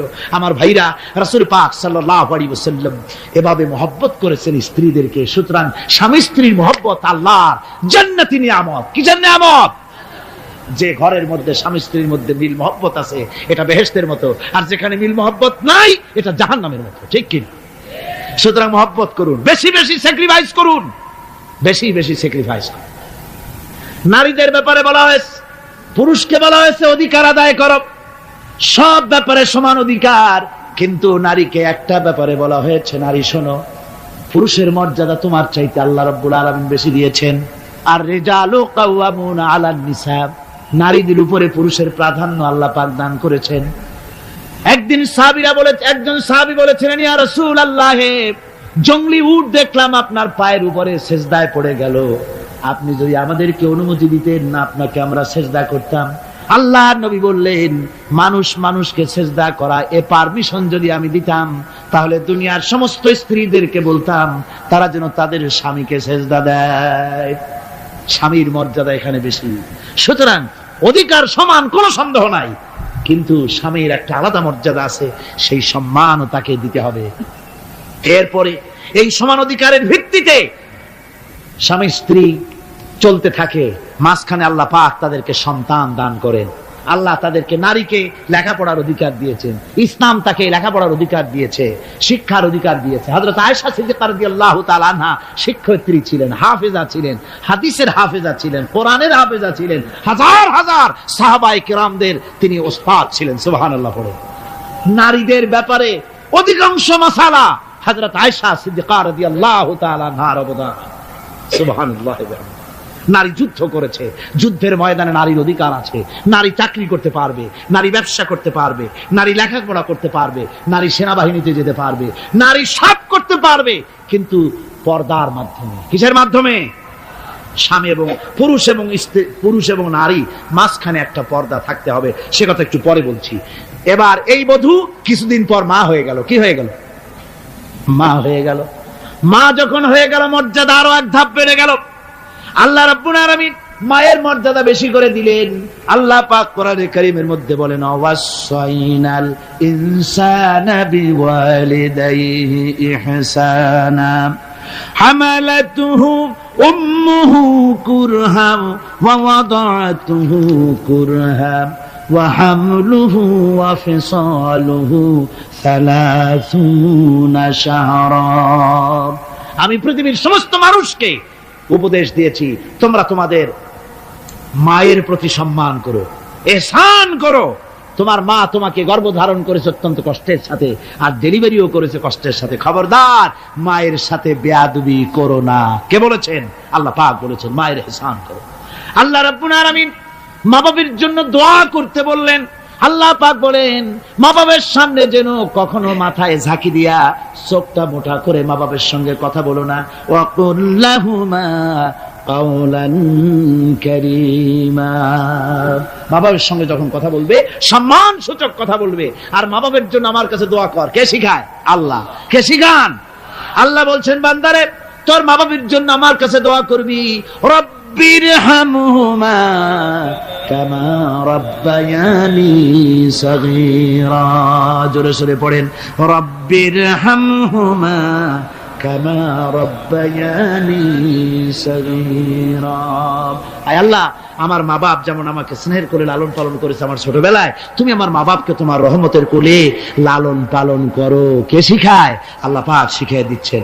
আমার ভাইরা, ইয়ামেন থেকে একজন লোক এসেছে, হাদিস, ইয়ামেন থেকে একজন লোক এসেছে হুজুরের সামনে, তার বুড়ি মা সাথে। বলছে, হুজুর এই অচল বুড়ি মা, হাঁটতে পারে না, চলতে পারে না, এই আমার মা। এরে ঘাড়ে করিয়া আমি ওকুফে আরাফা করেছি, একে নিয়ে মিনা মুজদালিফা করেছি, রমি করেছি, একে নিয়ে আমি সাফা মারওয়া সাই করেছি। এই মাকে ঘাড়ে করে আমি আল্লাহর ঘর তাওয়াফ করেছি, হজের সব কাজ মায়ের ঘাড়ে করে করছি। আল্লাহর নবী, আমি কি আমার মায়ের হক আদায় করতে পেরেছি? হুজুর বললেন, না, আদায় হয়নি, মায়ের হক আদায় হয় নাই। অর্থাৎ বুকের চামড়া দিয়ে মায়ের পায়ের যদি স্যান্ডেল তৈরি করে দেওয়া হয়, এক ফোঁটা দুধের হক আদায় হবে না। সেই মায়ের সঙ্গে নাফরমানি হচ্ছে, বেয়াদবি হচ্ছে, বউয়ের কথার মতো মায়ের সাথে দুর্ব্যবহার করা হচ্ছে। আমার দেশে এগুলি হচ্ছে না? হচ্ছে। মা কোথায় পড়ে আছে কোনো খোঁজ নাই, খবর নাই। তার জন্য কোনো ভালো খাবার ব্যবস্থা, কাপড় চোপড় নাই। বন্ধুদের জন্য সব আছে, মায়ের জন্য নাই, বাপের জন্য নাই। মা তো বুড়ি হয়ে গেছে, এখন আর মা নাই। বাপ তো বুড়ো হয়ে গেছে, কামাই করতে পারে না, এখন আর বাপ নাই, এখন হয়ে গেছে বুড়ো। আর মা হয়েছে বুড়ি। আর আব্বা হয়েছে, যার মেয়ে বিয়ে করেছে, শ্বশুর এখন আব্বা, আর শাশুড়ি হয়েছে আম্মা। মা আর বাপ বাসি হয়ে গেছে, বাপ পড়ে গেছে। আমার বন্ধুগণ শুনে রাখুন, আল্লাহর নবী বলেছেন, তিনজনের দোয়া আল্লাহর কাছে অব্যর্থভাবে কবুল হয়ে যায়। মুস্তাজাবুদ দাওয়াত তিনজন। মুসাফিরের দোয়া কবুল হয়, মজলুমের দোয়া কবুল হয়, আর মা বাপ যদি সন্তানের জন্য দোয়া করে অবশ্যই সে দোয়া আল্লাহর দরবারে মঞ্জুর হয়ে যায়। সুতরাং মা বাপের খেদমত করতে হবে, মহব্বত করতে হবে। আমি মা বোনদের বলতে চাই, আমার মা বোনেরা, পর্দার আড়ালে বসে আপনারা যারা ওয়াজ শুনছেন, ভালো করে শুনুন। আমরা পুরুষ, আমাদের পায়ের তলে জুতা। পুরুষের পায়ের তলে কি? জুতা। আপনারা নারী, আপনাদের পায়ের তলে আল্লাহর জান্নাত। জোরে কোন সুবহানাল্লাহ, জোরে বলেন সুবহানাল্লাহ। ও নারী, ও মহিলা, তোমাদের সম্মান আল্লাহ কোথায় তুলে দিল? পুরুষের পায়ের তলে জুতা, তুমি নারী, তোমার পায়ের তলে আল্লাহর বেহেশত। আল জান্নাতু তাহতা আকদামিন মুহাত। মায়ের পায়ের তলে আল্লাহর বেহেশত। সুবহানাল্লাহ পড়ে, সুবহানাল্লাহ পড়েন। আল্লাহ রাসূল বলেছেন, মা বাপ যদি, বুখারী শরীফের হাদিস, মা বাপ যদি অসন্তুষ্ট হয়, আল্লাহ অসন্তুষ্ট হয়ে যান। মা বাপ সন্তুষ্ট হন, আল্লাহ সন্তুষ্ট হয়ে যান। সুবহানাল্লাহ। আমরা বিভিন্ন জায়গায় হাদিয়া তোহফা নিয়ে যাই, যেখানে দোয়া কবুল হওয়ার সম্ভাবনা কম, 50-50, হইলেও পারে, না হইলেও পারে। সেইখানে পয়সা পাতি, হাদিয়া তোহফা, নজর নিয়াজ নিয়ে যাই। আর যেখানে 100% সিউরিটি আছে, সেখানে হাদিয়া তোহফা দেই না। মা বাপকে হাদিয়া তোহফা দেন। মা বাপের পায়ের উপরে চুমা খান, কিসমত পাল্টে যাবে, তকদীর পাল্টে যাবে। মা বাপকে ভালোবাসুন। সুতরাং মায়ের মহব্বত, মাকে আল্লাহ পাক এভাবে মহব্বত, তাকে সম্মান দিয়েছেন। নারী কন্যা হিসেবে, বধূ হিসেবে, মাতা হিসেবে তার মর্যাদা সবচেয়ে বেশি। এরপরে বলবো পর্দার কথা। আমার মা বোনেরা, আল্লাহ রাব্বুল আলামিন মহিলাদেরকে বলেছেন পুরুষদেরকে বলেছেন কুল্লিল মুমিনিনা ইয়াগুদ্দু মিন আবসারিহিম, ও নবী মোমেন পুরুষদেরকে বলে দেন তারা যেন তাদের চক্ষুকে পরনারী থেকে নিম্নগামী রাখে। আর মহিলাদেরকে বলা হয়েছে কুল্লিল মুমিনাতি ইয়াগুদুনা মিন আবসারিহিন্না, ও মুমিনা মহিলারা তোমরা যেন তোমাদের চক্ষুকে পর পুরুষ থেকে যেন নিম্নগামী রাখো। এটা আল্লাহর হুকুম। কার হুকুম? আল্লাহর হুকুম। পর্দায় থাকতে আল্লাহ বলেছেন। আল্লাহ পাক বলেছেন ওয়াকারনা ফি বুয়ুতিকুন্না ওয়ালা তাবাররাজনা তাবাররুজাল জাহিলিয়াতিল উলা, খবরদার তোমরা জাহালাতের যুগের মতো ঠাক ঠমক নিয়ে চলাফেরা করো না, তোমরা মানুষকে তোমাদের সৌন্দর্য বিকশিত করে দেখায়ও না। কোরআনে কারীমে সূরা নূরে বলা হয়েছে প্রত্যেকটি বয়সপ্রাপ্ত নারী এমন একটা চাদর পরবে যে চাদর পরলে তার মাথা, তার গলা, তার বুকটা ঢেকে যাবে। এরকম একটা চাদর পরা ইসলাম কি করেছে? ফরজ করে দিয়েছে। আল্লাহ পাক ফরজ করেছেন। কি করেছেন? ফরজ করে দিয়েছেন। মা বোনেরা আপনারা মেহেরবানি করে এমন একটা চাদর পরবেন। আজকাল ওড়না আছে ঠিকই, কিন্তু ওড়না যে অর্থে ব্যবহার করতে বলা হয়েছে ওই অর্থে নাই। এখন ওড়না মেয়েরা অনেক ক্ষেত্রে মাফলারের মতো গলায় ঝুলায় রাখে, গামছার মতো ঝুলায় রাখে, এরকমের জন্য ওড়না ব্যবহার করতে বলা হয় নাই। ওড়না হলো মাথাটা, গলাটা, বুকটা ঢেকে যায় এবং একটু পুরু হতে হবে। পাতলা মশারির তেনা দিয়ে ওড়না বানাইলে হবে না, সেটা একটু পুরু হতে হবে, শালীন হতে হবে, মার্জিত হতে হবে।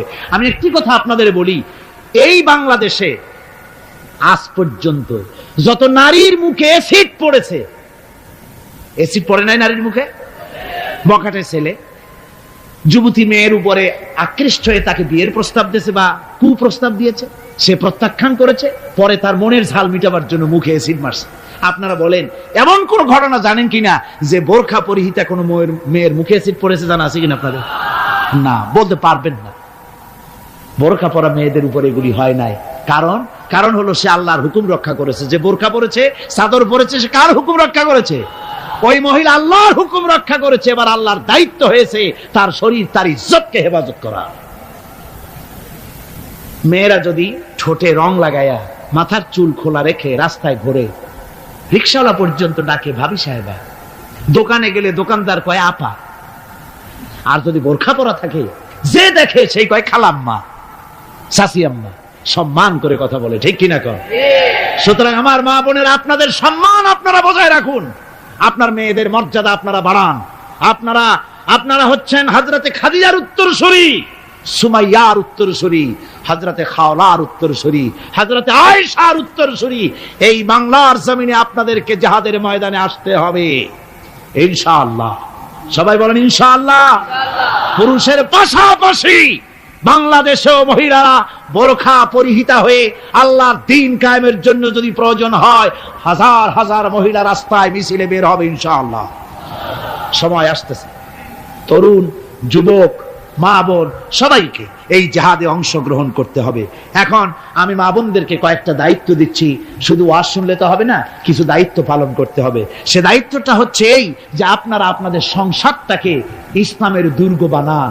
সমাজে তো ইসলাম সব জায়গায় নাই, আপনার ঘরটাকে ইসলামের দুর্গ বানান। স্বামী স্ত্রীর আচরণে চলাফেরায় যেন সন্তানরা তৈরি হতে পারে, 1 নম্বর কথা। 2 নম্বরের কথা, সন্তানদেরকে ভালো নাম রাখুন। আজকাল কিন্তু ভালো নাম লুপ্ত হয়ে গেছে।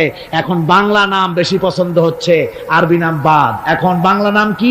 বাংলা নাম হচ্ছে আকাশ হোসেন, বাতাস আলী, তারপরে সাগর খাতুন, সৈকত বেগম ইত্যাদি, বিপুল, এই সব নাম হয়েছে এই বাংলা নাম। এর কোনো অর্থ নাই। বাংলা নাম আপনার সন্তানদেরকে রাখবেন না। মুসলমানরা নাম রাখবে আরবি নাম। কি নাম? আরবি নাম এবং অর্থবহ নাম। আলেমদের কাছে জিজ্ঞেস করে নাম রাখবেন। আরবি আন্দাজে রাখেন না। একজনে তার মেয়ের নাম রাখছে, শুনলাম মেয়ের নাম রাখছে তুকাজ্জেবান। হ্যাঁ, তাই বললাম ভাই তুকাজ্জেবান নাম রাখলেন কেন? কয় যে কোরআন শরীফে দেখলাম তুকাজ্জেবান রে আল্লাহ খুব ভালোবাসে, সূরা আর রহমানে 33 বার এই নামটা আল্লাহ দিয়েছে, সেই জন্য মহব্বত করে তুকাজ্জেবান নাম রাখছি। দেখেন কথা। কুয়েতে একবার এয়ারপোর্টে নাম নিয়ে খুব হাসাহাসি হলো। পাসপোর্টে বাংলাদেশিদের নাম, একজনের নাম হচ্ছে জামাল মিয়া আর বাপের নাম তরিক মিয়া। পুলিশেরা হাসতেছে, লোকেরা জিজ্ঞেস করলো কি ব্যাপার। তো আসলে ব্যাপারটা ধরা পড়লো, জামাল মিয়া বাপের নাম তরিক মিয়া। তো জামাল হচ্ছে উট আর মিয়া মানে 100। জামাল মিয়া মানে 100 উট, আর তরিক মিয়া, তরিক মানে রাস্তা, মিয়া মানে 100। 100 রাস্তার ছেলে 100 উট। তো নাম আন্দাজে আরবি হলেই তো রাখা যাবে না, একটু জিজ্ঞেস করতে হবে আলেমদের কাছে যে একটা আমার ছেলে হয়েছে, মেয়ে হয়েছে, একটা ভালো নাম রেখে দেন। তো তাদের কাছ থেকে অর্থবহ নাম নিয়ে আপনারা রাখবেন। এটা হলো 2 নম্বরের কথা। 3 নম্বরের কথা হচ্ছে ছেলে মেয়েদেরকে আদব লেহাজ শিখাবেন, চরিত্র শিখাবেন, আদব শিখাবেন। মা বাপের দিকে, মুরব্বীদের দিকে পিছন ফিরাইয়া তাদেরকে ধমক দিয়ে কথাবার্তা না বলে আদব শিক্ষা করে, সালাম দিতে পারে, এগুলি তাদেরকে শিক্ষা দেওয়া দরকার। 4 নম্বরে পারিবারিক বৈঠক করতে হবে। কি বৈঠক? প্রত্যেক বাড়িতে সপ্তাহে 1 বার অথবা 2 বার পারিবারিক বৈঠক। স্বামী, স্ত্রী, ছেলেমেয়ে সব এক জায়গায় বসবে। যে কোনো একটা দিন রাতের বেলায় বা বিকেলে 1 ঘন্টা এক জায়গায় বসে আলোচনা করবেন। তুমি কলেমাটা পড়ো তো, বউরে কবেন তুমি কলেমা পড়ো, শুনি হয় কিনা। আমার তাশাহুদটা আমি পড়ি, আত্তাহিয়াতু লিল্লাহি ওয়াস সালাতু তাওবা হয় কিনা তুমি একটু শোনো তো, দোয়া কুনুতটা হয় কিনা শোনো তো। আচ্ছা, নামাজের মধ্যে কয়টা ফরজ কত দেখি? ছেলের কাছে জিজ্ঞেস করেন, মেয়ের কাছে। বইয়েরটা সামনে নিয়ে খুলে একজন আরেকজনকে জিজ্ঞেস করেন। কোরআন শরীফ বলে সূরা ফাতিহাটা পড়ো দেখি সহি হয় কিনা। এইভাবে করে 1 ঘন্টা দিন আলোচনা করে তারপরে দরুদ শরীফ পড়ে আল্লাহর কাছে দোয়া করেন, আল্লাহ আমার বউ, আমার বাচ্চা, এই সব নিয়ে তোমার দ্বীনের কথাবার্তা বলছি, আল্লাহ তুমি দয়া করে আমার এই বিবি বাল বাচ্চাগুলিকে দ্বীনের রাস্তায় রাখো, চরিত্রবান বানায় রাখো, এরা যেন সন্ত্রাসী হয় না, এরা যেন মারামারি করে না, এদেরকে দিনদার বানাও, পরেজগার বানাও। আপনার দোয়া আল্লাহর কাছে কবুল হয়ে যাবে, আল্লাহর কাছে কবুল হয়ে যাবে, সন্তান আর খারাপ হবে না। কথা বুঝতে পেরেছে? স্বামী চাকরি করে, যা বেতন পায় তা দিয়া চলে না। স্ত্রী তখন বলে, মেয়া তুমি চাকরি করো, তোমার একই চাকরি আর একজনে করে, পাশের বাসার বল্টু মিয়ার বাপ। তার বাড়িতে যদি এসি আর ফ্রিজ আসতে পারে, তোমার বাড়িতে আসে না কেন? তুমি পারো না কেন? তুমি পুরুষ না আর কিছু? বেচারা প্রত্যেকদিন খাবারের সময় বউর এই ধরনের ধাক্কা মারা কথা শুনে শেষ পর্যন্ত এই ভালো লোকটা বাধ্য হয় বাম হাতে টাকা কামাই করা, ঘুষ খেতে বাধ্য হয়। ঠিক কিনা কর? আবার অনেক স্ত্রী এমন আছে, স্বামী ঘুষখোর, আল্লাহর ভয় দেখায়া তার কাছে আবেদন নিবেদন করে আস্তে আস্তে এভাবে করে স্বামীকে খারাপ পথ থেকে ফিরায়। আছে না? আছে। সুতরাং মা বোনদের বলবো, আপনারা স্বামীদেরকে ভালো পথে পরিচালিত করার জন্য চেষ্টা করবেন, সন্তানদেরকে, স্বামীদেরকে ভালোভাবে চেষ্টা করবেন যেন দ্বীনের রাস্তায় তারা পরিচালিত হয়। এরপরে আপনারা ইসলামী সাহিত্য অধ্যয়ন করবেন, কোরআন হাদিস ইত্যাদি অধ্যয়ন করবেন, সেগুলির পাঠাগার তৈরি করবেন, এগুলি পড়াশোনা করে নিজেদের জীবনকে গড়ে তুলবেন। আল্লাহ রাব্বুল আলামিন সকলকে যেন সে তৌফিক দেন। আমরা জোরে বলি আমিন, আরো জোরে বলি আমিন। কোরআনে কারীমের মধ্যে আল্লাহ পাক এই পৃথিবীর বুকে যারা আরামের টাটকা সুখগুলি, আরামগুলি যারা বর্জন করে আল্লাহ রাব্বুল আলামিনকে বিশ্বাস করে যারা জীবন পরিচালনা করেছে, আল্লাহ পাক তাদের জন্য জান্নাত রেখেছেন এবং তাদের জন্য বলছেন, সাবিকু ইলা মাগফিরাতিম মির রাব্বিকুম ওয়া জান্নাতিন আরদুহা কাআরদিস সামাই ওয়াল আরদ উইদ্দাত লিল্লাযীনা আমানু বিল্লাহি ওয়া রাসূলিহি। আল্লাহ পাক বলেন, প্রতিযোগিতা করো আল্লাহর মাগফিরাত কামনার জন্য আর জান্নাতে যাওয়ার জন্য প্রতিযোগিতা করো, আল্লাহর রহমত পাওয়ার জন্য সৎ কাজের প্রতিযোগিতা করো। তাহলে আল্লাহ রাব্বুল আলামিন তোমাদেরকে ক্ষমা করবেন আর তোমাদের জন্য এমন জান্নাত দিবেন যেই জান্নাত আকাশের বিশালতার, জমিনের বিশালতার মতো। এই বিরাট জান্নাত তোমাদেরকে দিবেন। এই জান্নাত চিরস্থায়ী সুখ এবং শান্তি জায়গা হবে। মাসালুল জান্নাতিল্লাতী উইদাল মুত্তাকুন ফিহা আনহারুম মিন মাইন গায়রি আসিনিন ওয়া আনহারুম মিন লাবানিন লাম ইয়াতাগায়্যার তা'আমুহু। আল্লাহ পাক বলছেন, জান্নাত আল্লাহ পাক ওয়াদা করেছেন মুত্তাকীদের জন্য। আল্লাহ পাক জান্নাত দিবেন যে জান্নাতের ভেতরে রয়েছে মধুর প্রস্রবণ, রয়েছে দুধের প্রস্রবণ, রয়েছে সেখানে স্বচ্ছ পানির প্রস্রবণ রয়েছে।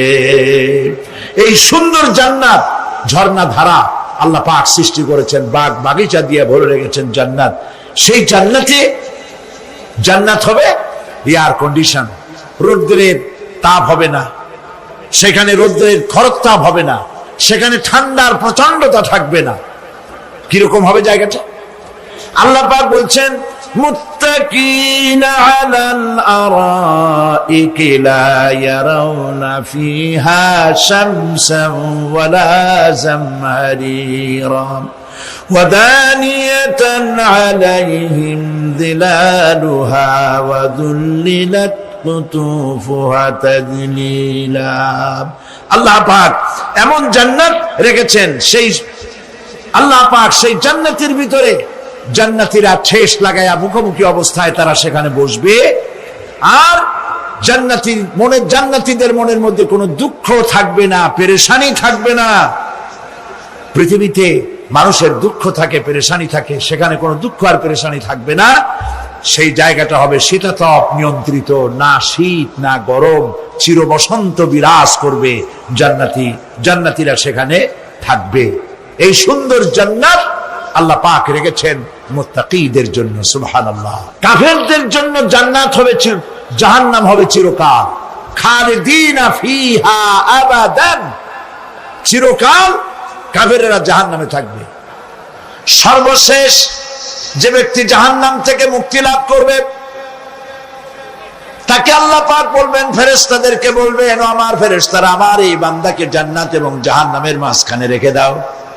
জান্নাত এবং জাহান্নামের মাঝখানে লোকটি যখন থাকার জায়গা পাবে, সে জান্নাতের দিকে তাকায়া দেখবে আর কাঁদতে থাকবে। আল্লাহ পাক জিজ্ঞেস করবেন, বান্দারে যুগের পর যুগ ধরে জাহান্নামে কেঁদেছো, আমি রব্বুল আলামিন জাহান্নাম মাফ করে দিয়া জান্নাত জাহান্নামের মাঝখানে রেখে দিয়েছি, আযাব থেকে তো বেঁচে গেছো, এখন কাঁদো কেন? লোকটি বলবে, রব্বুল আলামিন কান্দি এই কারণে, জাহান্নাম থেকে মাফ করেছো, তোমার শুকরিয়া আদায় করি। জান্নাত তো আমার কপালে নাই, কিসমতে নাই, কিন্তু জান্নাত আমি এখান থেকে দেখতে পাচ্ছি, জান্নাতের সুঘ্রাণ আমার নাকে আসতেছে, কপালে নাই যাওয়ার। আমি কাঁদি এই জন্য, তুমি যদি মেহেরবানি করে আমাকে জান্নাতের দরজার কাছে একটু দাঁড় করায় দিতা, প্রাণ ভরে তোমার জান্নাতের দৃশ্যটা একটু দেখতাম। আল্লাহ পাক তার আরজি পূরণ করবেন, বলবেন যাও, ফেরেশতাদের বলবেন এর জান্নাতের দরজার কাছে দাঁড় করায় দাও। জান্নাতের দরজার কাছে দাঁড়িয়ে লোকটি আবার কান্না শুরু করবেন। আল্লাহ পাক প্রশ্ন করবেন, এবার কান্দো কেন? লোকটি বলবে, রব্বুল আলামিন কান্দি এই কারণে, জান্নাতের এই দরজায় দাঁড়ায়া জান্নাতের অফুরন্ত নেয়ামত কিছুই ভালো করে দেখা যায় না, শুধু অল্প জায়গা দেখি। যদি তুমি আমারে দয়া করে জান্নাতের মাঝখানে দাঁড় করায় দিতা, চতুর্দিকে তাকায়া তাকায়া দেখা কলিজারে ঠান্ডা বানাইতাম। তবে আমি ওয়াদা করি, জান্নাতের কোন নাজ নেয়ামত, কোন ফল আমি খাবো না, ধরবো না, সইব না। একটুখানি মেহেরবানি করে মাঝখানে দাঁড় করাইয়া দাও, জান্নারে ঠান্ডা করি। আল্লাহ রব্বুল আলামিন ফেরেশতাদের বলবেন, আমার এই বান্দারে জান্নাতের মাঝখানে দাঁড় করাইয়া দে। আল্লাহর নবী বলেন, জান্নাতের মাঝখানে দাঁড়িয়ে লোকটি আগের চাইতে আরো জোরে চিৎকার মেরে কাঁদতে থাকবে। আল্লাহ পাক বলবেন, বান্দারে কি হলো তোর? দরজার কাছে আসতে চাইছিলে, আইনা দিলাম। আবার এবার মাঝখানে আসতে চাইছো, তাও এনে দিয়েছি, আবার কান্দো কেন? লোকটি বলবে, রব্বুল আলামিন এবার কান্দি এই জন্যে, তুমি যখন দয়া করে একটিবার জান্নাতের মাঝখানে এনে আমাকে দাঁড় করায় দিয়েছো, তুমি রহমান রহিম গফুরুর রহিম, এই জান্নাত থেকে আবার আর বাইর করে দিও না। আল্লাহ রাব্বুল আলামিন বলবেন, ও আমার বান্দারে, আমার এই জান্নাত তোর খুব পছন্দ হয়েছে নাকি? লোকটি বলবে, রব্বুল আলামিন কলিজা ঠান্ডা হয়ে গেছে, ভাবতেও পারি না এই জান্নাত এত সুন্দর। আল্লাহ পাক বলবেন, বান্দারে এরকম একটি নয়, দুইটা নয়, তোর জন্য আমি 10টা জান্নাতে এরকম রিজার্ভ করে রাখছি। সুবহানাল্লাহ। আল্লাহ পাককে ভয় করে পৃথিবীর সমস্ত পাপ থেকে যারা নিজেকে রক্ষা করবে, আল্লাহ তাদের জন্য এই জান্নাত রেখে দিয়েছেন। সুবহানাল্লাহ। সেই জান্নাতের রিসিপশন আপনারা আন্দাজ করতে পারবেন না, রিসিপশন কারে কয়?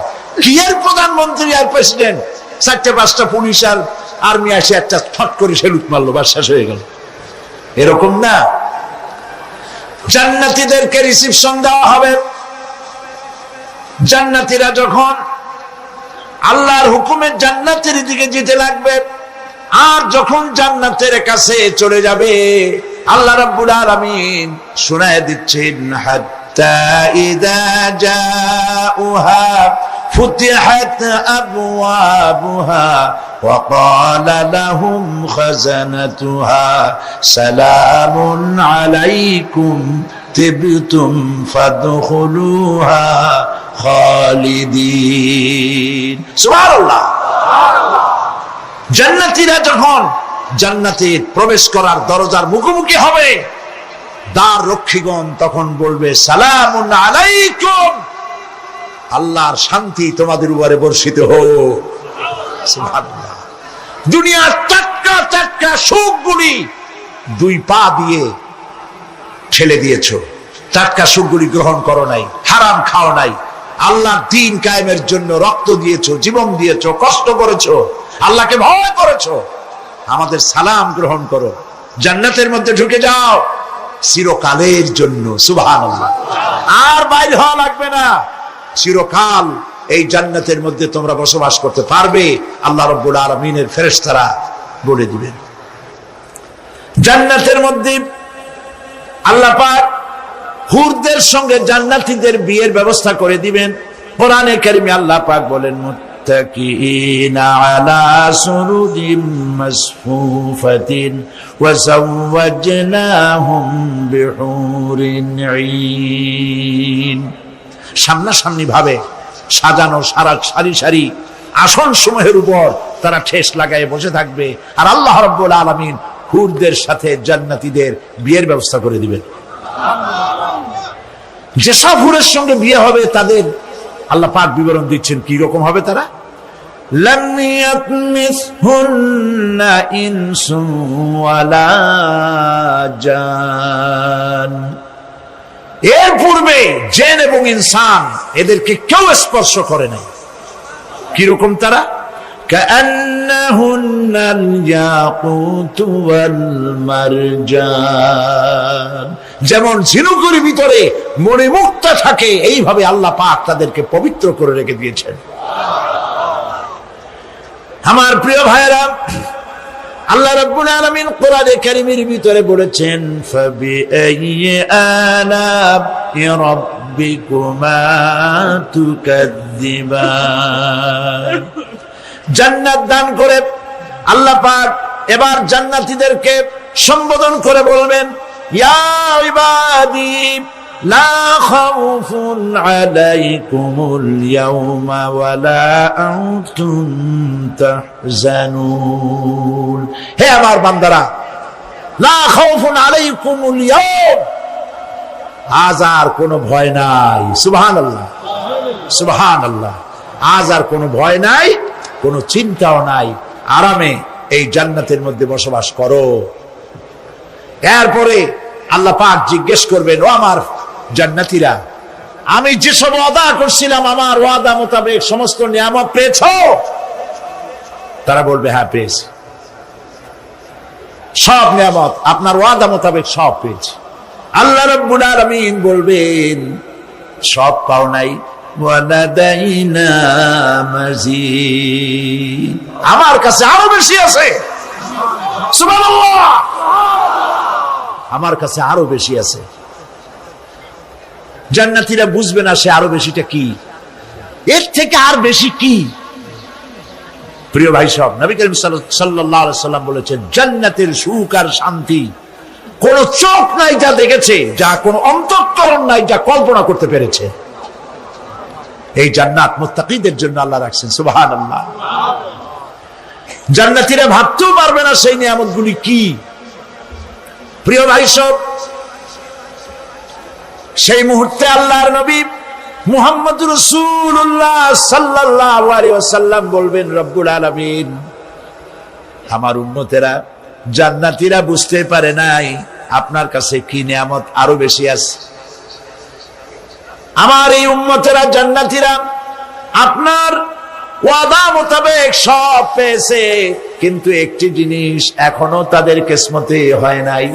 সেই জিনিসটা হলো, যারা তার রবকে না দেখে শুধু কোরআন আর হাদিসের কথা শুনে আরবের ঘুম হারাম করে তাহাজ্জুদের নামাজ আদায় করেছিল, চোখের পানি ফেলেছিল, যারা জান্নাত দেখে নাই, জাহান্নাম দেখে নাই, আপনাকে ভয় করে যারা জীবন পরিচালনা করেছিল, যারা আপনাকে দেখে নাই, না দেখে শুধু কোরআন হাদিস বিশ্বাস করে যারা অকাতরে নিজেদের জীবন বিলায় দিয়েছিল, এই জান্নাতীরা এখন পর্যন্ত তার রবকে দেখতে পারে নাই।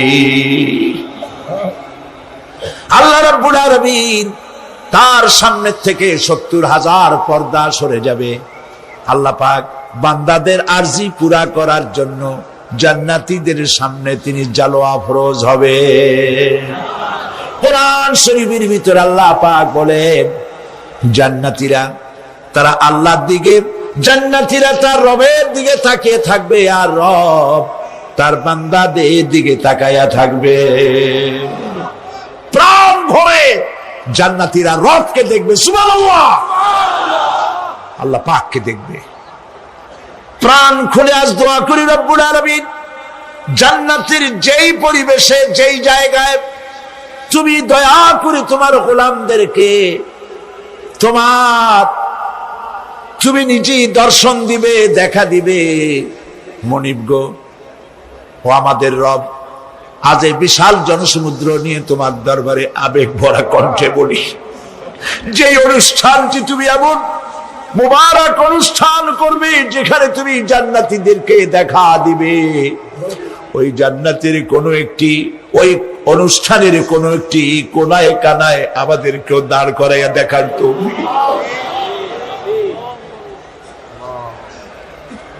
প্রিয় ভাই সব, আল্লাহ রাব্বুল আলামিন মানুষের সামনে এত সব নিয়ামত রেখেছেন, এই জান্নাত দান করবেন। এরপরে আল্লাহ রাব্বুল আলামিন কোরআনে কারীমের মধ্যে বলেছেন, রব্বিস সামাওয়াতি ওয়াল আরদি ওয়া মা বাইনাহুমার রাহমানি লা ইয়ামলিকুনা মিনহু খিতাবা। এসব পুরস্কার রয়েছে তোমাদের সেই রবের পক্ষ থেকে যিনি আকাশ আর জমিনের মালিক। সুবহানাল্লাহ বলবেন না? যার সামনে কথা বলার ক্ষমতা কারো হবে না। এটি একটি মারাত্মক কথা। কিয়ামতের দিন আল্লাহর দরবারে কেউ কথা বলতে পারবে না আল্লাহর নির্দেশ ছাড়া। একটি আকীদা পরিষ্কার করে নিয়ে যান আপনাদের, সে আকীদাটা এভাবে পরিষ্কার করুন, কোন পীর সাহেব, কোন খাজা বাবা, কোন মাওলানা, কোন মুহাদ্দিস, কোন বুজুর্গ আপনাকে সুপারিশ করতে পারবে না যদি না আল্লাহ পাক তাকে কথা বলার তৌফিক না দেন। মনে থাকবে এটা? আয়াতুল কুরসির ভিতরে আমরা পড়ি, মান যাল্লাযী ইয়াশফাউ ইনদাহু ইল্লা বিইযনিহি। আল্লাহ পাক বলেছেন, কিয়ামতের দিন আল্লাহর দরবারে কার সাহস আছে কথা বলতে পারে? মান যাল্লাযী ইয়াশফাউ ইনদাহু ইল্লা বিইযনিহি। আল্লাহর অর্ডার ছাড়া, হুকুম ছাড়া আল্লাহর সামনে কথা বলার সেদিন কেউ থাকবে না। সুবহানাল্লাহ, কেউ কথা বলতে পারবে না। সুপারিশ করতে হবে, আল্লাহ যারে বলেন তুমি করো, অমুকের জন্য করো, সেই ব্যক্তি শুধু তার জন্যই করতে পারবে, আর কেউ কথা বলতে পারবে না। সেই কঠিন হাসরের ময়দান, যেদিন শুধুমাত্র আল্লাহ পাক কথা বলবেন, আর যারে বলতে বলবেন সেই কেবলমাত্র বলতে পারবে। সুপারিশ এটি আল্লাহ পাক কিয়ামতে পারমিশন দিলে বলা যাবে। হযরত ইব্রাহিম আলাইহিস সালাম কিয়ামতের দিন তার নিজের পিতা সম্পর্কে সুপারিশ করবেন, রব্বুল আলামিন আমার আব্বার জন্য সুপারিশ করতেছি, মেহেরবানি করে জাহান্নাম থেকে তারে আপনি রক্ষা করুন। আল্লাহ রব্বুল আলামিন বলবেন, ইব্রাহিম তোমার সুপারিশ মঞ্জুর হবে না। প্রিয় ভাই সব, একটু মাথা খাটান, চিন্তা করেন। উলুল আযম পয়গম্বর, জাতির পিতা। কে জাতির পিতা? চিল্লায় বলুন, কলিজা সাফ করে ফেলুন। মুসলমানদের জাতির পিতা হাফিজ হাবি কেউ হতে পারে না।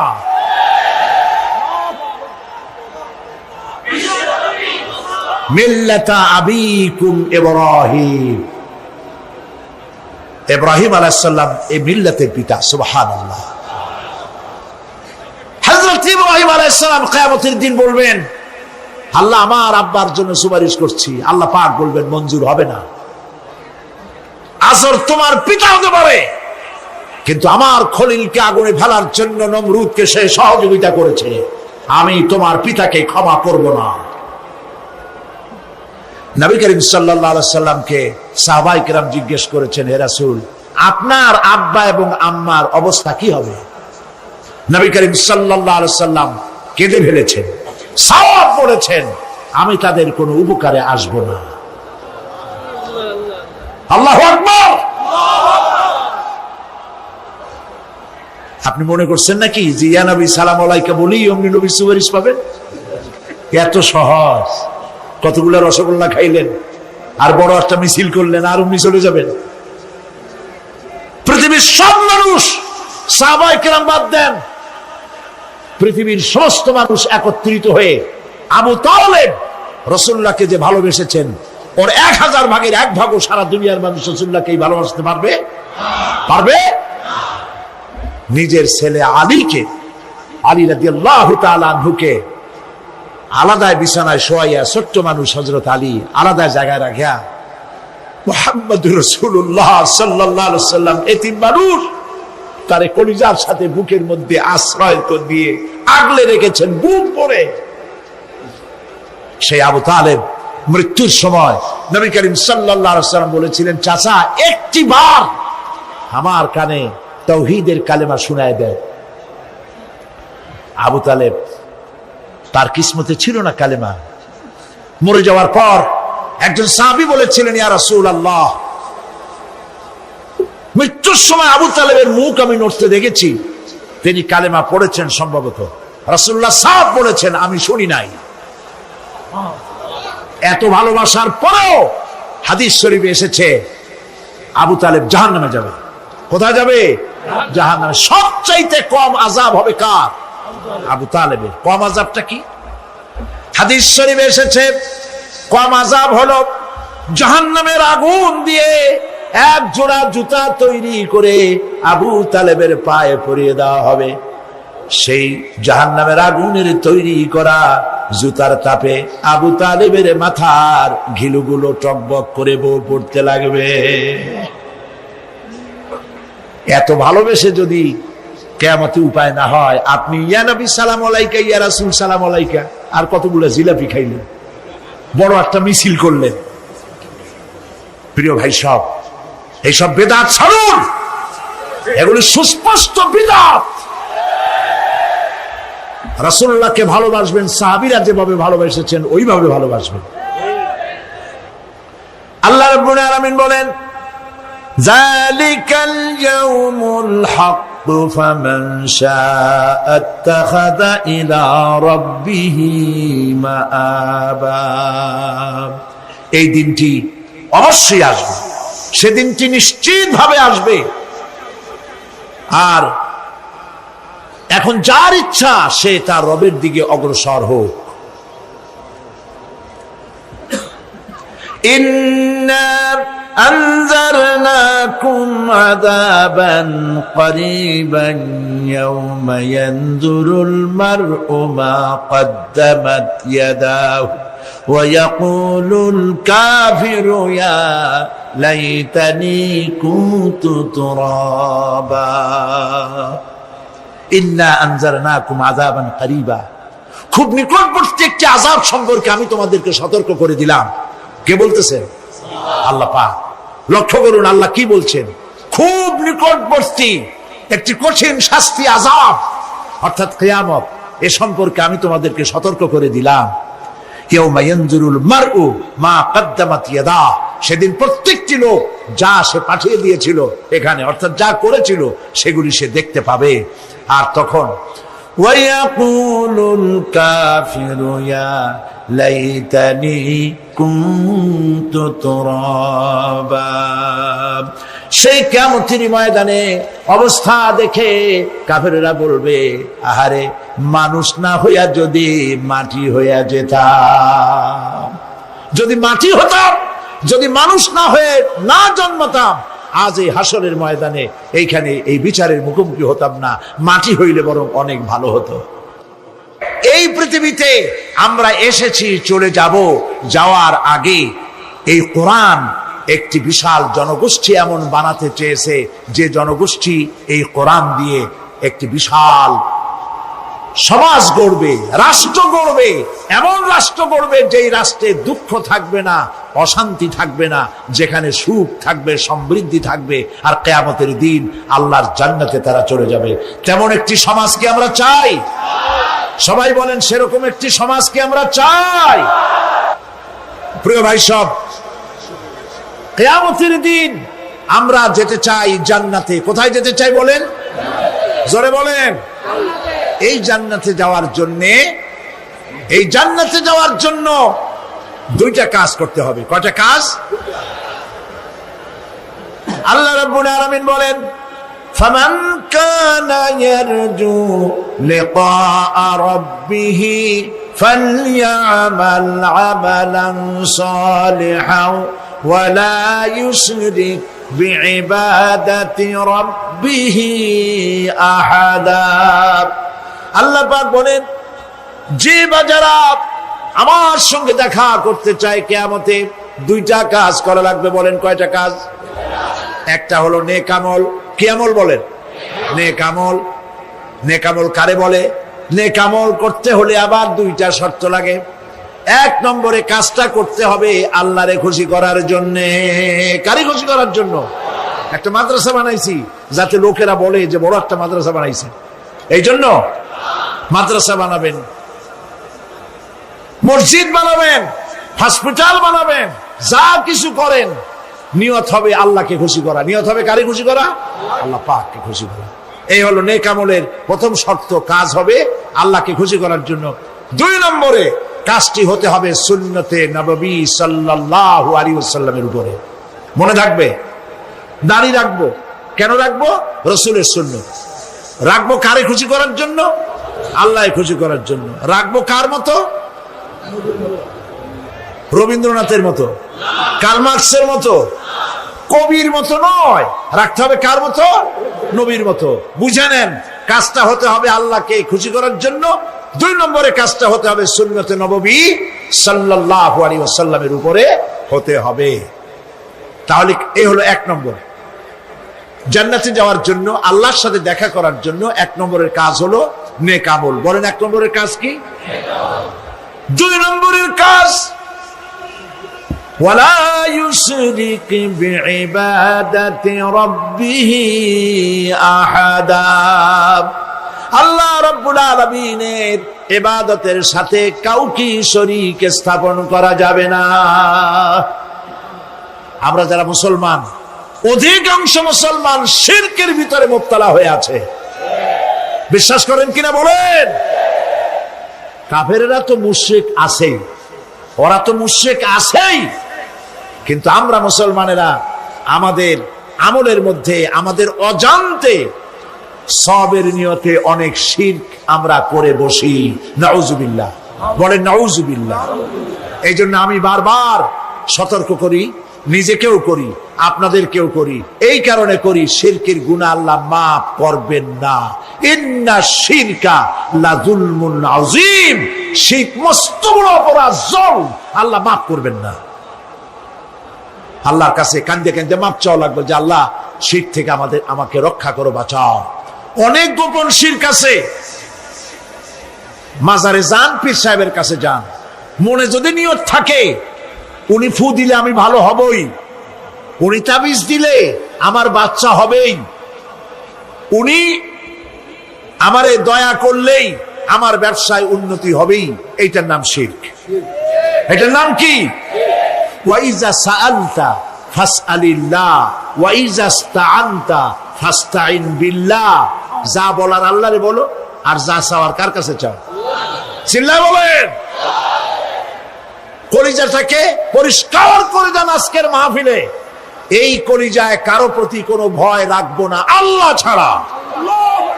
ভয় করবো কারে বলেন? মহব্বত আল্লাহ ছাড়া, এত বেশি মহব্বত আর কাউকে করব না। আল্লাহ তাআলা আমাদের কলিজায় তোমার ভয় এবং মহব্বত দিয়ে ভরে দাও। রাসূলের মহব্বত দিয়ে আমাদের দিলকে ভরে দাও। বিশ্বাস করুন ভাই সাহেব, কোরআন শরীফ আমার সামনে, বিশ্বাস করুন, দেশি পীর বিদেশি পীর, খাজা বাবা দেশি এবং বিদেশি, কেউ আপনার ভাগ্য বদলাই দিতে পারবে না। এই পিছনে দৌড়ায় দৌড়ায় কোনো লাভ নয়। এতক্ষণ মসজিদের ভেতরে বসে আল্লাহর কাছে কাঁদেন। وقال ربكم ادعوني استجب لكم। তোমার রব বলেছে আমারে ডাকো, আমি ডাকের সাড়া দিয়ে দেব। সুবহানাল্লাহ। আর আল্লাহ বলেছেন আমার ইবাদতের সাথে কাউকে শরীক করবে না। খবরদার। আলাইসাল্লাহু বিকাফিন আবদা। আল্লাহ প্রশ্ন করছেন, আলাইসাল্লাহু বিকাফিন আবদা, আমি কি আমার বান্দার জন্য যথেষ্ট নই? চিল্লায় বলুন অবশ্যই যথেষ্ট। আবার বলেন অবশ্যই যথেষ্ট। কলিজা সাফ করে ফেলেন। সম্রাট শাহজাহান, দিল্লির সম্রাট, হাবিজাবি সম্রাট না, দিল্লির সম্রাট। এখন কোথায়? কবরের মধ্যে। কবি বলতেছেন, শাহনে জাহাं को जिन्हें फकर से देते थे बाज, शाहने जहां को जिन्हें फकर से देते थे बाज, वाज कब्र में है सूरह अलहम्दु की मोहताज। সারা ভারতবর্ষ যারা ট্যাক্স দিয়ে নিজেকে সৌভাগ্যবান বলে মনে করত, সে আজ কবরের মধ্যে ভিক্ষুকের মতো সূরা আলহামদুর মতো একটি সূরার মুহতাজ হয়ে ভিক্ষুকের মতো শুয়ে আছে। সম্রাট শাহজাহান মসজিদে বসে আছে, এক ফকির ঘুরতেছে। লোকেরা কয় ছোটবেলা থেকেই তোমার খয়রাত করতে দেখলাম, ভিক্ষা কি জীবনেও যাবে না তোমার? লোকটি বলছে আমি ভিক্ষা করবো ছাড়া আমার উপায়টা কি? এই লোকটি আমি ভিক্ষা করা ছাড়া করবো কি? লোকেরা তো আমার 60 টাকা 50 টাকা 100 টাকা দেয় না, 4 আনা 5 আনা 1 টাকা এই আমার দেয়, এ দিয়ে আমি বড় লোক হবো কেমন? লোকটি বলছে আচ্ছা দেখো, তুমি তো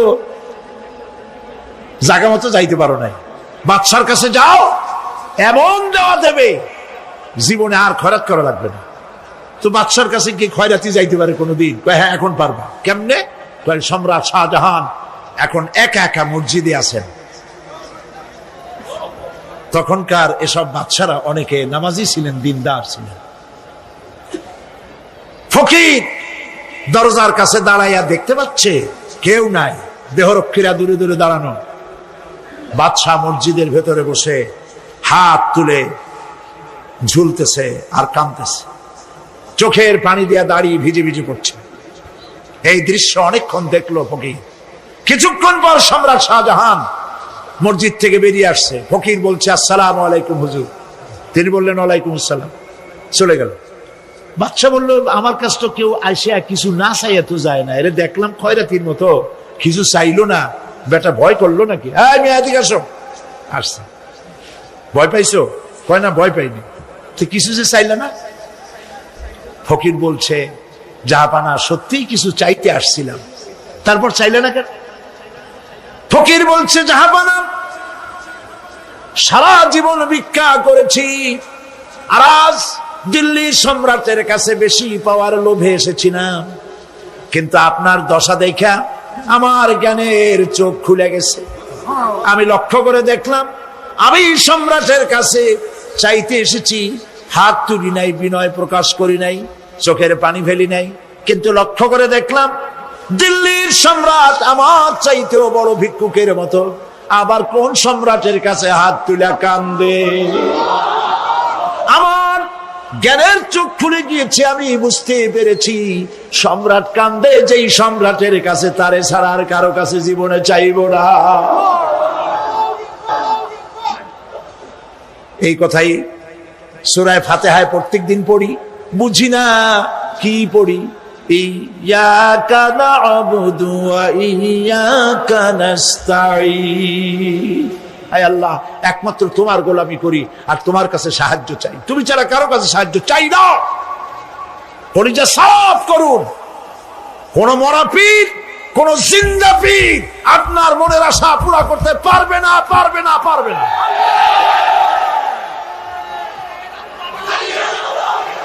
আর আজ থেকে কোন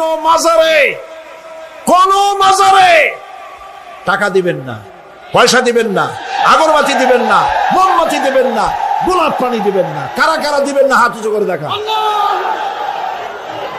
সুবহানাল্লাহ, আলহামদুলিল্লাহ, লা ইলাহা ইল্লাল্লাহ। সুবহানাল্লাহ, আলহামদুলিল্লাহ, লা ইলাহা ইল্লাল্লাহ। সুবহানাল্লাহ,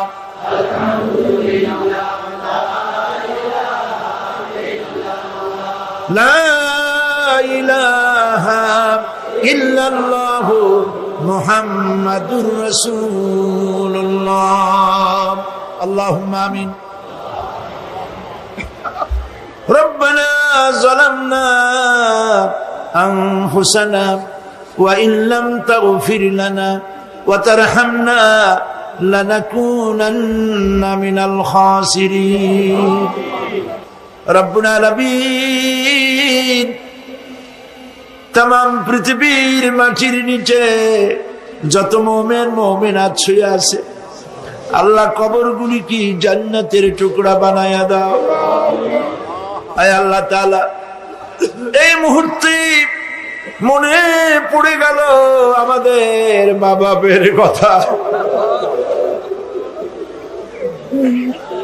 রব্বুল আলামিন, আমাদের আব্বা জান কত বছর আগে দুনিয়া থেকে বিদায় হয়ে গেল, নাম ধরে আর কেউ ডাকে না। কত কষ্ট করেছে, ধান বিক্রি করে, সুপারি বিক্রি করে, নিজের পেটে না দিয়া নিজের ভালো জামা না বানাইয়া আমাদের লেখাপড়া শিখাইছে, বাড়িঘর বানালো। আর একদিন তোমার ডাকে সাড়া দিয়া চলে গেল। যুগের পরে যুগ চলে গেল, বাপের মুখ আর দেখি না। আল্লাহ তাআলা, আমাদের আব্বা জান যাদের দুনিয়া থেকে বিদায় হয়ে গেছে, কবরটাকে বেহেশত বানায়া দাও। তুমি সম্রাটের সম্রাট, তুমি রাজাধিরাজ, তোমার মহব্বত ছাড়া কোনো মহব্বত যেন কলিজায় থাকে না মাবুদ। তোমাকে ছাড়া কাউকে যেন ভয় করি না মাবুদ। সারা জীবন শিরক আর বিদআত থেকে আমাদের তুমি বাঁচাও। আল্লাহ, তোমার জাহান্নামকে আমরা ভয় পাই। আল্লাহুম্মা আজিরনা মিনান নার, আল্লাহুম্মা আজিরনা মিনান নার, আল্লাহুম্মা আজিরনা মিনান নার। রব্বানা তাকাব্বাল মিন্না ইন্নাকা আনতাস সামিউল আলিম ওয়া তুব আলাইনা ইন্নাকা আনতাত তাওয়াবুর রহিম। সুবহান রাব্বিকা রাব্বিল ইজ্জাতি আম্মা ইয়াসিফুন ওয়া সালামুন আলাল মুরসালিন ওয়ালহামদুলিল্লাহি রাব্বিল আলামিন। ওয়াজআল আখিরা কালামিনা ইনদাল মাউতি লা ইলাহা ইল্লাল্লাহু মুহাম্মাদুর রাসূলুল্লাহ।